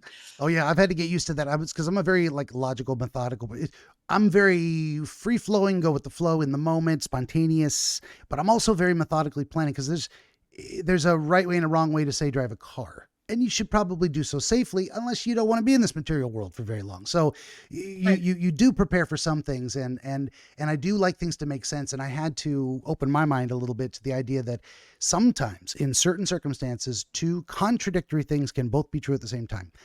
And that's the sound of one hand clapping. That's that Zen Cohen shit that's just like, what just happened? That suddenly makes sense, and it is completely illogical at the same time. Both polar opposites, and I think that's the totality. I love the yin yang thing. It's same. I've always lived my life in that sense, that there has to be balance, and that's actually where I first started believing in like this potentiality of like demons, and well, actually, how I started believing that there has to be good in this world because there is bad, and I've seen the bad. So there has to be good. There's no way we wouldn't exist. If one existed over the other, we would somehow implode, destroy ourselves, or it would be useless. It would be pointless. So like they have to be balanced. And I love, this is where quantum physics is so interesting. And now we're bringing this in, but like, when I think about like, you know, especially from an engineering point, you know, we talked about atoms all day. Atoms are everything I know. I know the nucleus. I know those neutrons, those protons, and that electron cloud. And that's why we call it a cloud, because it from viewpoint, it looks like a cloud, but really it's just small little particles moving around so fast that they're creating this energy cloud. So it's like, but we can't see any of this. No, and a lot of people conceive of it as if it were the line drawings with little circles on paper. I mean, that's a concept of it. That's not exactly. And the other thing is that there's an energy field created by the movement, which makes it appear to be solid, but the whole thing is empty. It's mostly made of empty space and moving pieces. So we get this idea of, you know, you can't move through solid matter. Well, we probably can. We just haven't figured out how. And we can't move through time. Well, we probably can. We just haven't figured out how. And we may never figure it out, but that doesn't mean those things are impossible, or seeing the future, or psychic powers, or all kinds of other stuff that, if there's detectable brain activity using physical means. We can see someone hearing a word be spoken and it processed in the auditory processing center, or if we can see someone's brain activity as they're trying to solve a math problem. There's something going on there beyond electrical impulses. That's what I'm saying too. And it's also something that's ephemeral. It's like, where did it go when it wasn't being thought about anymore? It's not like it doesn't exist anymore. It's just not. Right. Yeah, it's just the electron's not in the same place, but it's not really a solid object. That's right. Coming back around. And energy is neither created nor destroyed, so it must have turned form or something.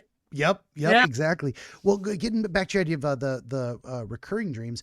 So not only does discussing it and kind of understanding it tend to stop the dreams if the concept has been fully understood or mostly understood, or change the nature of the dreams. Very often we get the same symbols because for one reason or another, our brains latched on to that as I call it it's crystallized as an iconic representation of a particular kind of thought. And that's usually part of the idea. And very often it's going to be our experiences. So you have an experience of your softball days and an experience of your surfing days, to whatever degree you're still doing either one of those now. So it isn't like, oh, this is about softball. Let's get into, sports metaphors necessarily, or surfing. It isn't necessarily about the board, the ocean, etc. It's definitely about that experience of things. So you were saying your softball skill was pretty good at the time. You were decent at it, and your surfing skill is less. Yes. In general. Yeah. Okay. Yeah. So if we were to generally what I do, and so I listened to the first stream. We should actually come back to that because I think there's more we can do with that. But we can also do the idea of my process with recurrent dreams is most people, and it makes perfect sense. They want to tell me about the pattern of dreams. Fair enough. Here's the common elements. I usually have us start with a discrete instance of a specific. I keep making symbols with my. Let's do that. The heart. There we go. There's a heart for you guys. That should be the okay. Stop talking with my hands like that. There's the oh wow, completely forgot what I was saying. The whole experience. What was I just saying? Sorry. You're zooming. You want to zoom in on. You don't want to see the pattern. That's right. I start with a specific one, and we try and tease that apart a little bit. And once we think we've got that one, then it's a lot easier to start seeing those connections of where it repeats across other dreams and noticing the differences. So if you wanted to ditch that other dream and try and do one of these and see, but that all we were having this trouble before when we were talking about which dream do you want to do, is like, what's more important to you? If you think you got a handle on these things a little bit better, then it's better to focus on the other one that seems a little more confusing. Although that one seemed a little bit straightforward, but I think we can get more out of it. So it's possible to do either one. Well, it's hard to just throw it back at you and say, well, what do you think? I'm trying to give you an idea of, I'm trying to give you tools to help you decide better. What would I say about the recurring dreams? If they're significantly distressing and you feel like you haven't nailed down why they recur and you need to make them stop or change, then we should probably do those. I don't know. I feel like that one would be better, especially because, like you said, the other one was very kind of straightforward. I was feeling frustrated that I felt like I didn't really say goodbye to them. And I do think it's very interesting. And I was wanting you to comment on the idea of why we dream of these particular places over and over again. Even some of my nightmares come back. That was going to be part of the analysis that we did on that one. So, I mean, we might as well just, let's talk about it. Then we got time. We'll go back with the other ones too. So this is not a common phenomenon. Most people would report my dreams all take place in different places. So you're a little unique on that side of things, but there are people who their dreams, and I've spoken to a couple of them, their dreams take place in the same universe, and they know it's the same universe and even the same city. It's just different places in the same city. So they've got a dream world in a way that they return to, and they know it's always the same place, which is a wonderful, that sensation of familiarity, maybe sensation of, well, this is my world of dreams. Of course, it's always the same. Maybe that's their understanding of it. But most people, that's not that's not how they dream. Like, well, I was at a carnival. Well, I was off flying on an airplane. Well, I was in a boat. You see, it's different every single time. So for you, you've got this experience of it's almost always located at your grandparents' place or your father's condo, you say, or at least in that area, inside the house, outside the house. And even if, like, especially it's funny because remember we talked about that Jurassic Park recurring dream that always happened at my dad's condo, but it was never like the exact same thing. It was like, again, the essence of I knew I was there, but like the stairs were different than they normally are and stuff like that. And it's the same thing with all of these other dreams. It's either at my grandparents' house, there might be something different, but it's still the essence of like I know I'm at my grandparents' house. That is very interesting too. So what is your, waking life experience of those places? Is that where you spent the majority of your life living Yeah. in one of Yeah. those two locations or? Well, so like when I said, my grandparents were basically second parents, I did live with them for a time and like almost every summer from 6 to 12, I was with them. We lived in the same city, so we were always over there. Like it was almost like my second house for sure was my grandparents. And then my dad's Okay. condo, he had since I think I was four. Well, I think even before that. So, and then I moved out when I moved to college and he still had it for a time. So these are like places that my life happened. Yeah, that is very interesting. It's almost thinking on the fly here. I don't know that I've encountered this very often where it's like the majority of dreams are at two specific locations. Those must be very important to you. And you'd probably agree that they are. I mean, but more than most people would agree. I don't. They no longer exist in my life either. Like we sold my grandparents' house. It is not the same. I've driven by, and my dad sold his condo years ago, so I don't even have access to them anymore. I was also going to say too, those surfing dreams happen at the same surf spot every time. It's not like I'm jumping over to Maui or anything. It's usually my specific surf spots that I grew up surfing Yeah. in California. So with recurrent dreams specifically designed to explore or produce the resonance with the idea or feeling of frustration, that makes a lot more sense that a recurrent dream of a specific type would always be in the same location because, and not always because you said sometimes it's the softball dream, but it's because that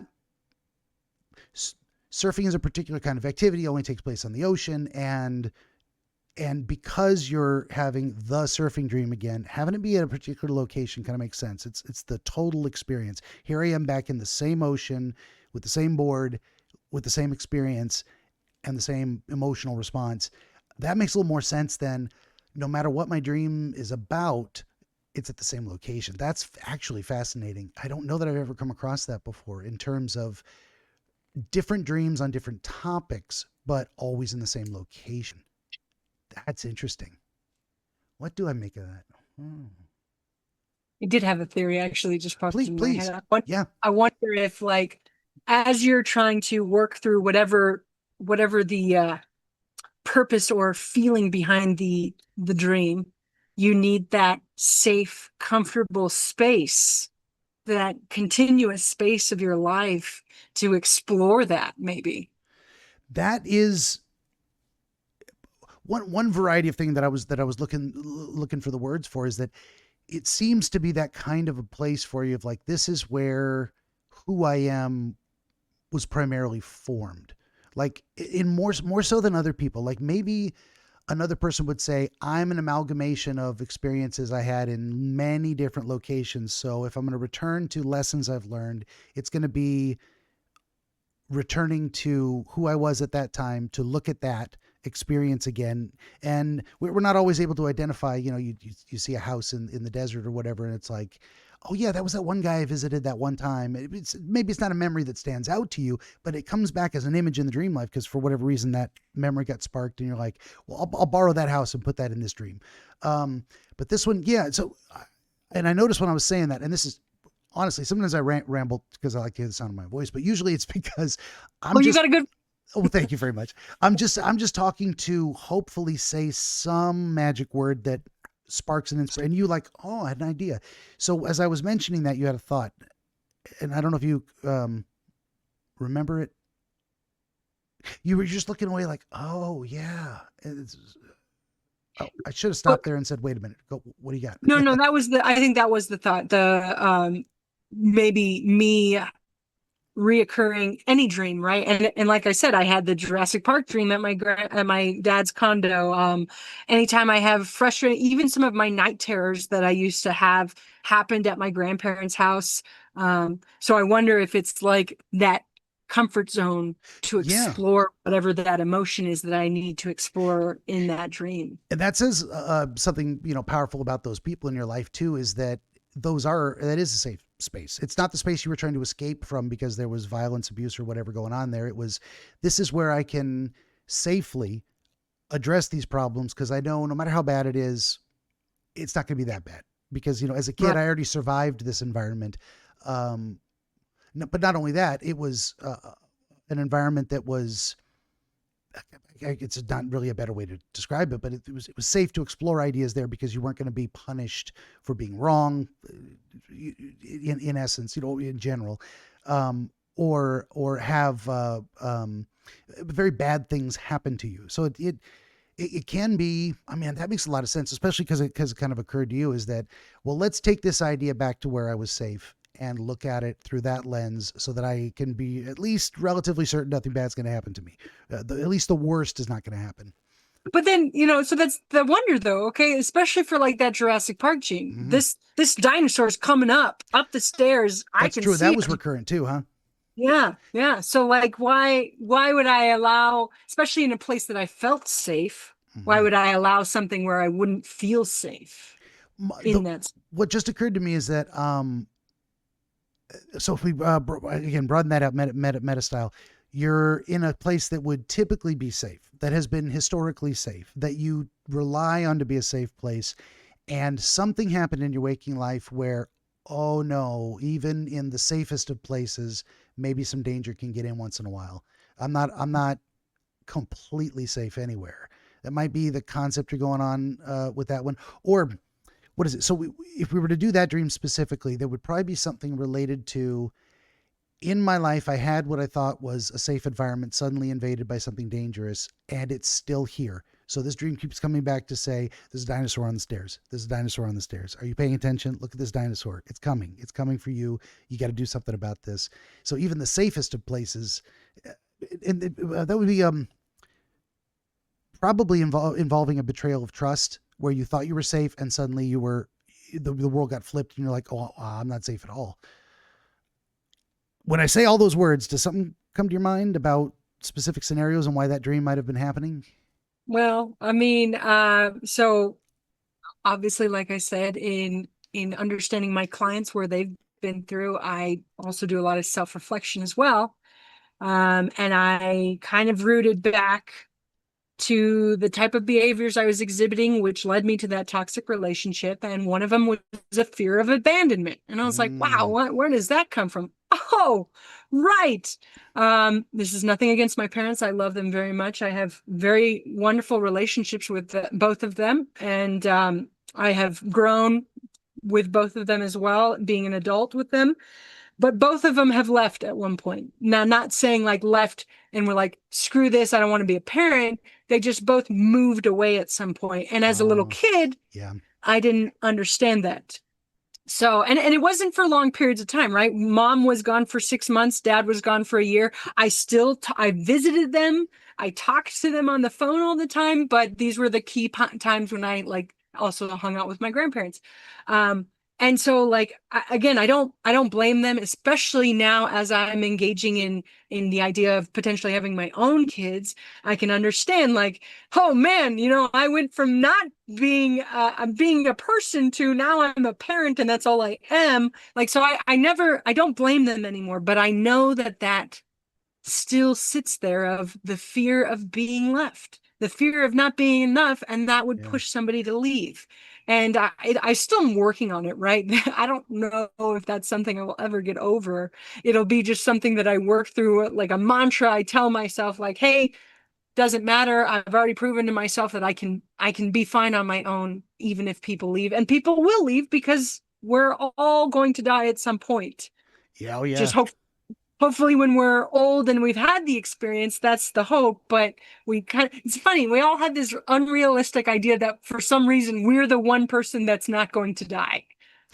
That's Yeah, how we or that's not going to lose anyone. We're the exception. Like everything will yeah, always be as it is right now, which right. may be part of what you're going through. So the more you kind of explain to me about what happened to you at these periods in your life, I mean, number one, the idea that to experience abandonment, you don't have to be abandoned. There's just an absence. And even if it's justifiable and you can look back on it and go, well, sometimes parents got to move for work and they didn't want to take me out of school and everything. So this parent went over there, or maybe there was a divorce and it's not your fault. And they're living separately, but whatever the cause, the effect is the same. There were two parents in the house and now one of them's not. And there's an emptiness. There's a hole left by this person that you would wake up and see him every day. You would say, you would argue with them. You would laugh with them. All the experience gone, just completely gone. And that's depending on how young you are. And even if you're a little older, sometimes it can be devastating depending on how close you are to someone or how much a part of your daily life they represented. Even if you weren't in constant interaction, their presence was always there in one way or another. And then their absence is glaring. It's like turning off a light switch. Like there was light and now there's not. And that darkness feels oppressive and heavy. I'd be interested to see how that would be handled today. So my parents have been divorced since I was 6 months old. So basically both of my parents were single parents because like I would spend 3 days with them, 3 days with them. But when, my mom moved away, so I was full time with my dad. And that was at the time before 9/11 and this is why I think I love to travel, because I got on a plane by myself from when I was 6 years old to travel from California to Florida.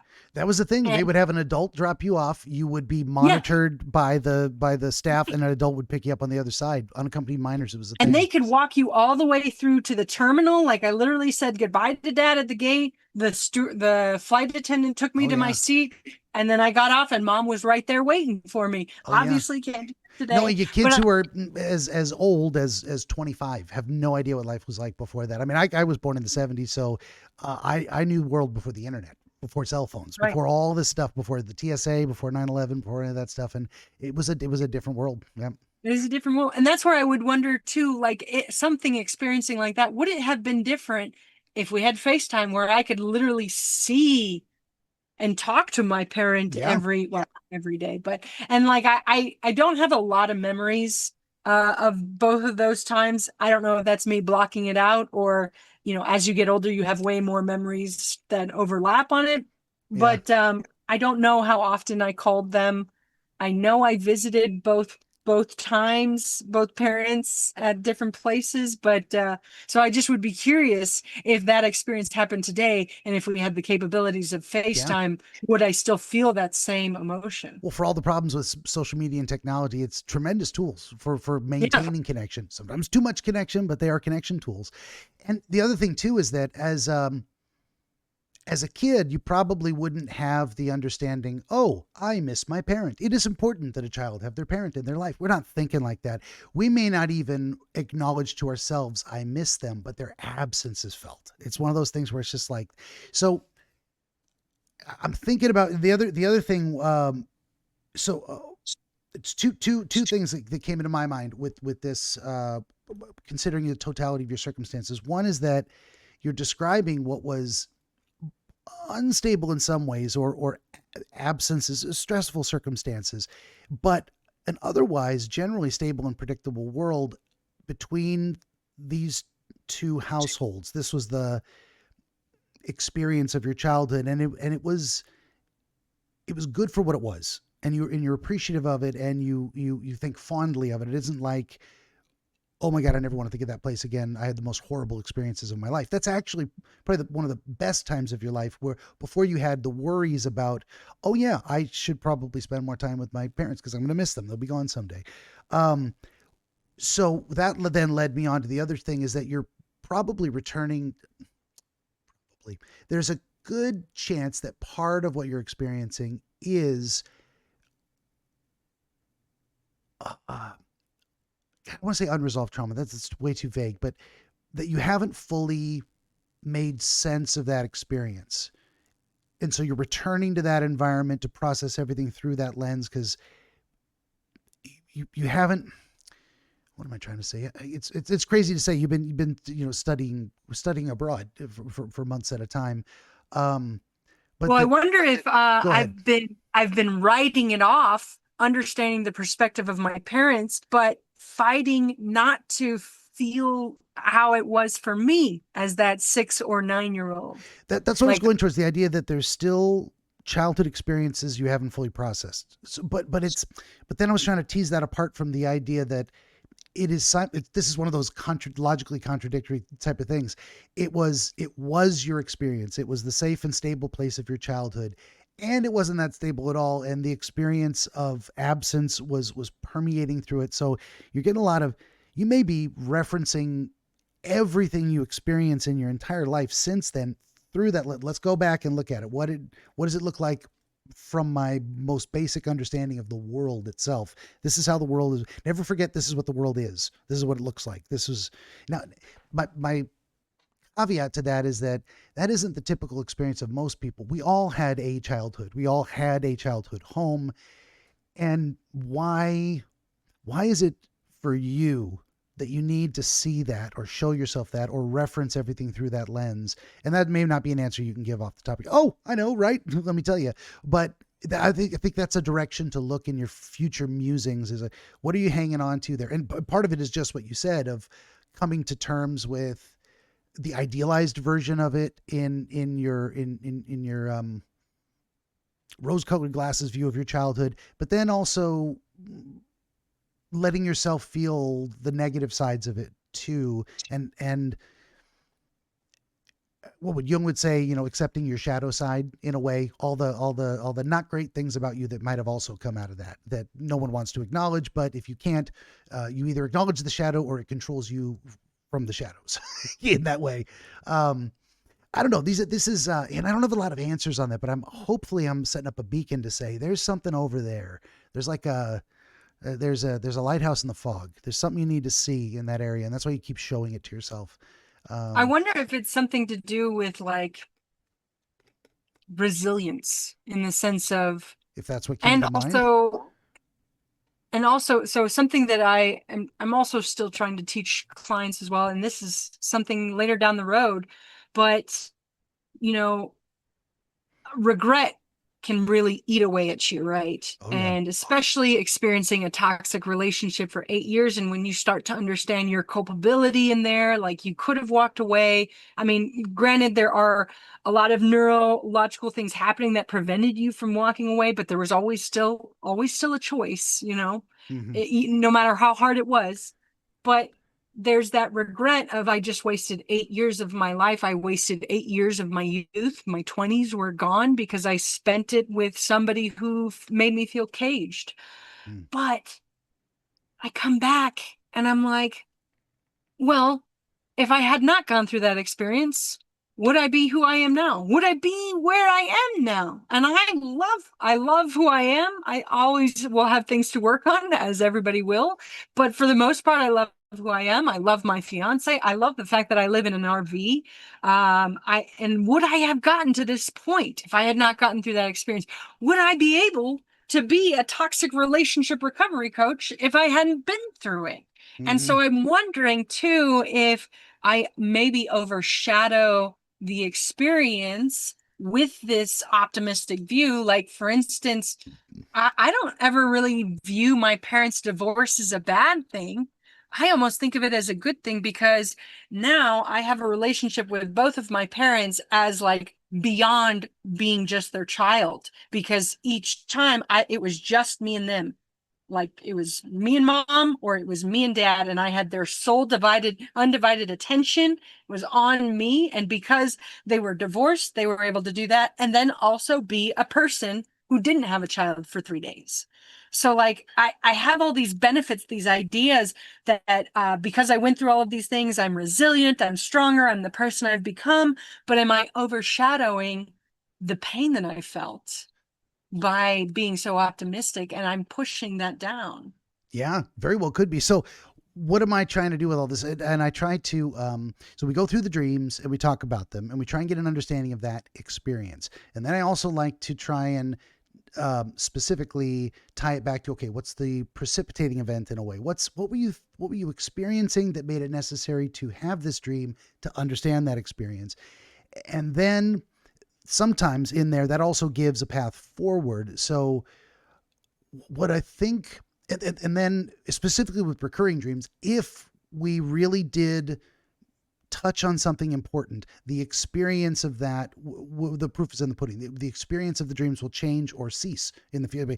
What if you never dream of your childhood home again because you don't need to, because we figured something out? And I would say that's maybe that'll never happen. And I can't guarantee that it will. I can't even guarantee we're on the right track, but I think these great conversations that inspire more questions than answers are. So how will you know we've hit upon something, or that you've done enough soul searching? What do they call it? Internal work, whatever. Self-reflection. Self-reflection. Yeah. If I am correct about where you need to look for answers, and you do the work to explore that sufficiently and come to some understanding that works for you, and it may be different for me, and we're both right. But then you should see the nature of these dreams change. Maybe you'll start having fewer dreams that need to be set in that location for whatever reason, or you'll have the same amount of dreams, but the experience of it will be different. So I would be very interested to hear back from you about, give it a few months and just say, hey, based on our conversation, I did the work, as they say, and yeah, my dreams have changed. And let me tell you how, because that's part of it. Even if we get to the end of this, and I say this to all my guests, is we get to the end of this and this is all way too personal and you want me to delete it, it's gone. No questions asked. I'd rather not release an episode than embarrass someone or release personal information. But what I get to take away from this is the training, the experience. Here's my thought process on what it looks like to me. Here's the advice I gave ish. I don't give advice. Don't follow. I'm a crazy guy on the internet who thinks he's a wizard. Don't listen to me. But we all are. Right. But if I give you ideas worth considering and they bear fruit, I want to know that, because I'll do it again. Otherwise, if it didn't work at all, I'm like, well, I was wrong. I'm going to, let me focus on something else. I'll try a different tack. I want to change and improve and grow. That's why the random or arbitrary 1,000 dreams. I think by 1,000 dreams, I'll have a pretty good handle on what I'm doing. I hope. I don't know though, because now there's so much variation in 1,000 dreams. Each person is different. I think you would, in order to understand, you would have to focus on like one person and all Maybe of so. their. Well, that's also what I'm doing, is not just because I don't charge money, but it's not counseling and therapy, because if this were an ongoing therapeutic relationship, you come to see me once a week, we talk for an hour, we could explore these things. And then what you would do is you would come back next week and you'd say, how's your dreams? Are they different? Are they changed? What conclusions did you come to based on reflection? Let's talk about whether you think those are likely, or just possibilities, or tough things that you don't want to admit, but kind of seem grudgingly like they might be true. And then we talk about why that makes you uncomfortable, why not accept it, and why not be blasé about it? Why do you have any emotions about anything at all? If we had that kind of ongoing relationship, we could track one thing, but hopefully I'm getting that experience. Maybe I need to go for 10,000. The problem is it'll take me 20 years to hit 1,000 dreams. I don't have 200 years to hit 10,000, unless I'm going to do like 5 a day.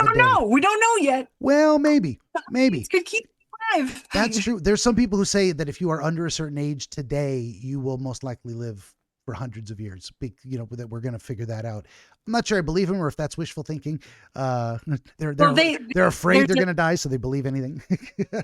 There's a fun statistic out there that allows me to take a little bit of pressure off of myself, being a 36-year-old who does still want to have kids and doesn't think I'm having them till I'm 40 at least. So I sit there and I put all this pressure on myself, and I'm like, oh my God, I'm geriatric already. This is bad. But then I look at myself in the mirror. I'm like, I feel like I'm 25. So, but anyways, there was a statistic that went around on Instagram. I don't know if it's true. But it said if you have a kid after 33, you are 3 times as likely to live to 90. If you have a kid after 40, you are 4 times as likely to live to 100. Wow. So I wonder if don't, there's a factor of I'm not allowing myself to die yet because I got work to do. This kid is not done being raised. Even if they're 40 years old at that point, they still need me. And maybe if you're younger, they're old enough. They're in their 60s. I can let go. There might be I part of that. figured Well, it's like people who retire if they don't have a a purpose. They don't purpose. have something they're doing. They just kind of go, what does it matter? I don't wake up tomorrow, and then eventually they die pretty quickly. Yeah. Yeah, it's crazy. I don't know if you ever watched on Netflix the Life at 100, No, I where haven't seen that one. so they went all across the world where they have those blue zones where people typically live above 100.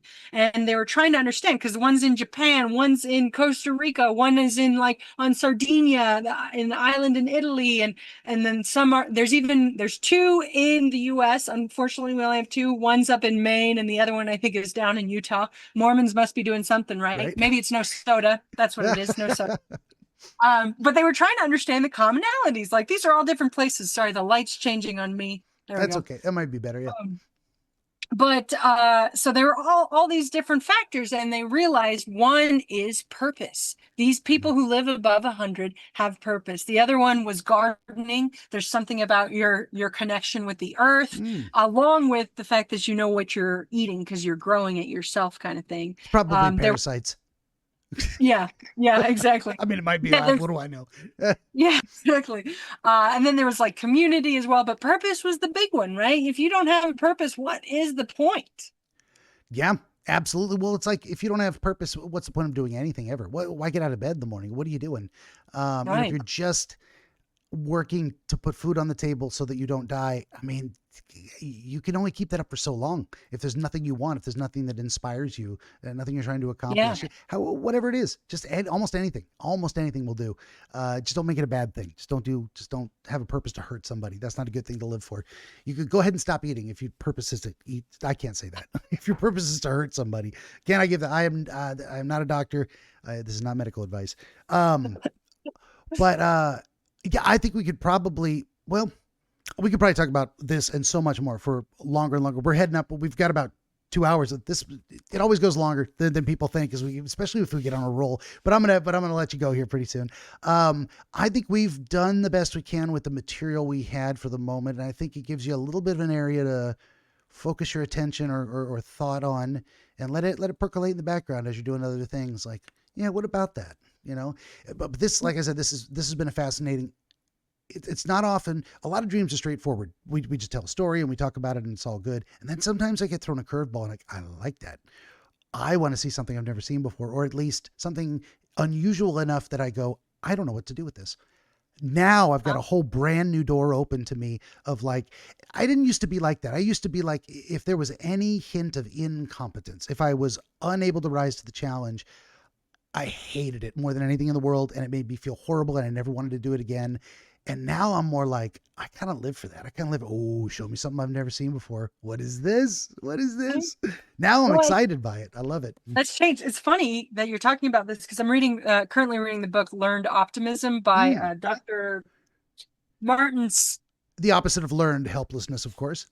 Yeah, because he does a study to show how we can actually learn helplessness and leads to pessimism, which then ultimately leads to depression, or is a factor of depression, can be. But he talks about this idea that how we explain events that happen in our life. Are they pervasive? Are they basically, it's the entire of my life, this bad thing is just going to affect all of my life? Is it permanent? Will I never, ever, ever again know something? Or is it personal? And so that's what I was going to say with you is instead of taking these moments of incompetence, as you said, or just not knowing something, you took them personally. We're like, oh, I'm so horrible. Now you've switched your idea into believing, oh, this is a challenge for me. It's not because I'm not worthy or I'm not good enough. It's to expand me, to make me more, or it's not personal at all. It's just something I didn't know because I'm not God and I'm omnipotent. Absolutely. And that gets me back to these aphorisms too. And everyone's got we'll get to that in a moment, but every obstacle is an opportunity. That right. Idea of like, you've been frustrated by and this speaks to you as well, the idea of we're going to encounter frustrations. There's going to be things we want and we can't have. Maybe we got to accept it. Maybe we got to work harder. Maybe we got to change something. We got to change our mind. But I didn't understand that very well. And I used to have, and this is what a lot of people do, or it's a certain kind of person that does it, where they go, oh yeah, well, not always. And I'm like, you're right. But the general idea, yes, sometimes an obstacle will kill you. You're right. You win. But can you get back to the point? Go ahead. That's like the one I can't stand is, oh, well, easier said than done.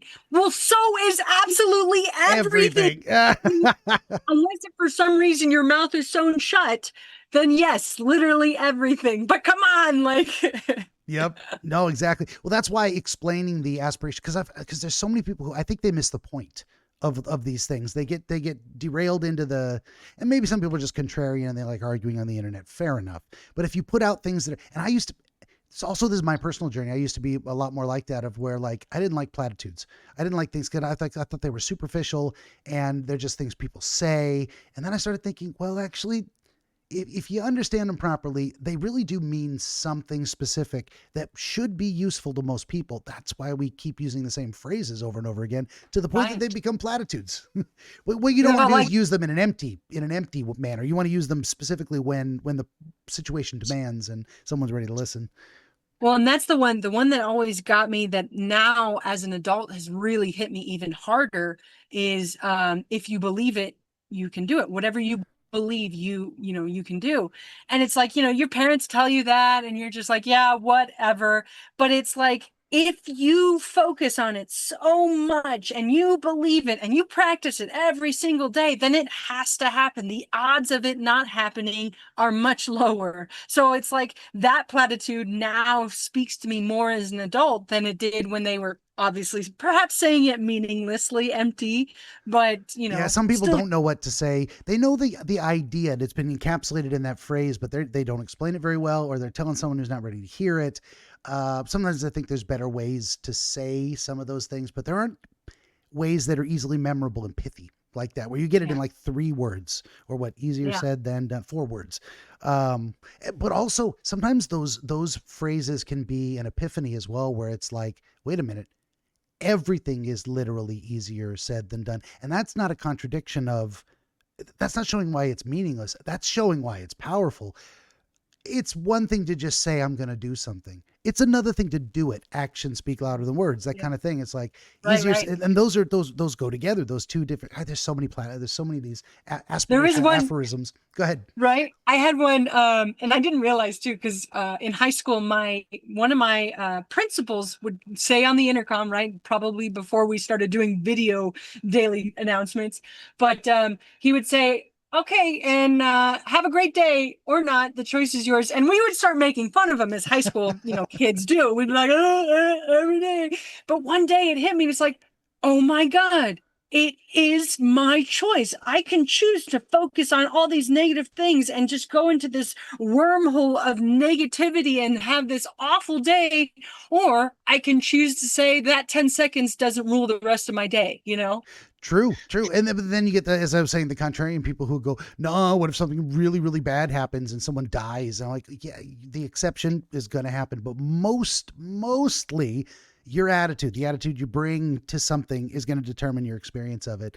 And it just like it just put a pin in this, or bring it full circle. Like, yeah, my attitude changed towards what it really hit me. I don't know, a couple of years back when I was, doing interviews on other people's shows. They're like, oh, you're a wizard guy with the dreams. Come on my show and talk about your books and stuff. And they would ask me, what's your favorite dream? And the one that always came to mind was episode 19, titled Going Nowhere. And it was an example of a complete failure. I could give him nothing. We couldn't figure out any of the symbols and where they connected to in his real life, where they came from. Complete failure. And they're like, and then I think one guest was like, why would you mention a failure? What does that mean to you? And I'm like, probably because that's a mystery. Why did I fail? What did I do wrong? What could I have done differently? What was I lacking at the time that could have changed things? That's down, so I've pushing 50, and finally I'm at a point in my life where failures are the most interesting things because I've figured out how to succeed. I haven't figured out how to fail properly yet, which is a weird thing to say, but that's where I'm focusing a lot of my energy. Is like, and then in another platitude, you learn more from failure than from success. Literally, if you succeed, you might not understand it at all, but if you fail, you got to figure that shit out because there's something to learn there. Otherwise, you would have succeeded if you already knew it already. So, right. Anyway, well, that ties into my quick little CTA, talking about dreaming again, especially after a toxic relationship. And it's funny too that you mentioned that like the outlier that, okay, well, even if you have even if it's a good day and somebody dies, well, that's the exception. It's the same thing with a toxic relationship too, right? There were good moments. Those good moments are what kept me staying. Those good moments are what I idolized and believing that this is a great relationship, but it wasn't. And so I have this worksheet for people that are coming out of it and are feeling lost and are like, I don't even know what my favorite food is anymore. I don't even know what I envision for the future. And part of that comes in dreaming again. And so I've got that worksheet. It's on your little click area for people to try out. And, link in the description below. Yes. Yeah. And for this one, it is metaphorically learning how to aspire again, learning how to have hope for the future and want things. Because there's a difference. It could have been literally learning how to dream again, which like how to have pleasant dreams, right?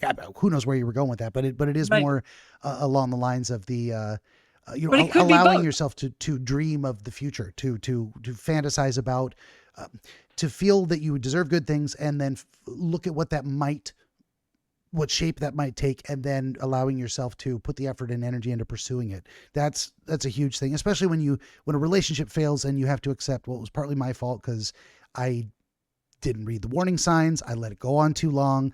I enabled it through my own bad behavior. The parts of me that I don't work on or fix made that more likely to occur. That's rough stuff to look at it and go, this bad thing happened and I'm at least partly to blame.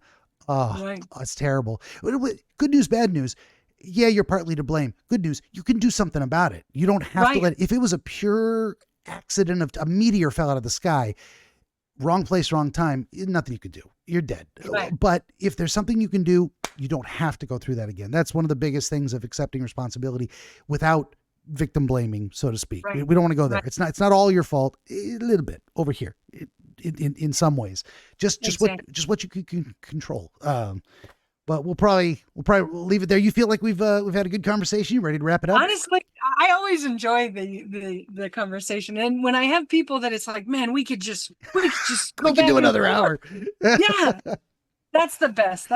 I was also going to say too, the other thing is when it comes to dreaming is, I forget who it is, if it's Oscar Wilde or somebody says that everything is created twice, first in the mind and then in reality. Yeah, and I think accidentally I borrowed that and transformed it into the idea that every piece of science fact was once science fiction. Yeah. And that's, I mean, when I think of the Motorola Razor and the communicators on Star Trek from the 1960s, delete. Wow. Yeah. You had to imagine, what if we could get to the moon? Okay. Well, how? Rockets. Wonderful. And I read a fascinating, last thing, I swear to God. Okay. There's a fat anthology of sci-fi from the 1930s, 40s, 50s in that area. It's like some of the earliest, most famous works of science fiction, short stories. One of them was a research paper of science fact. Here's the history of rockets. And it went from, the idea of, they used to have bows and arrows that would be rocket propelled. And that was in China. And that's where fireworks came from. Right. Well, you couldn't have a solid fuel to get to the moon. It was going to be too heavy. So they had to figure out how to do a liquid fuel.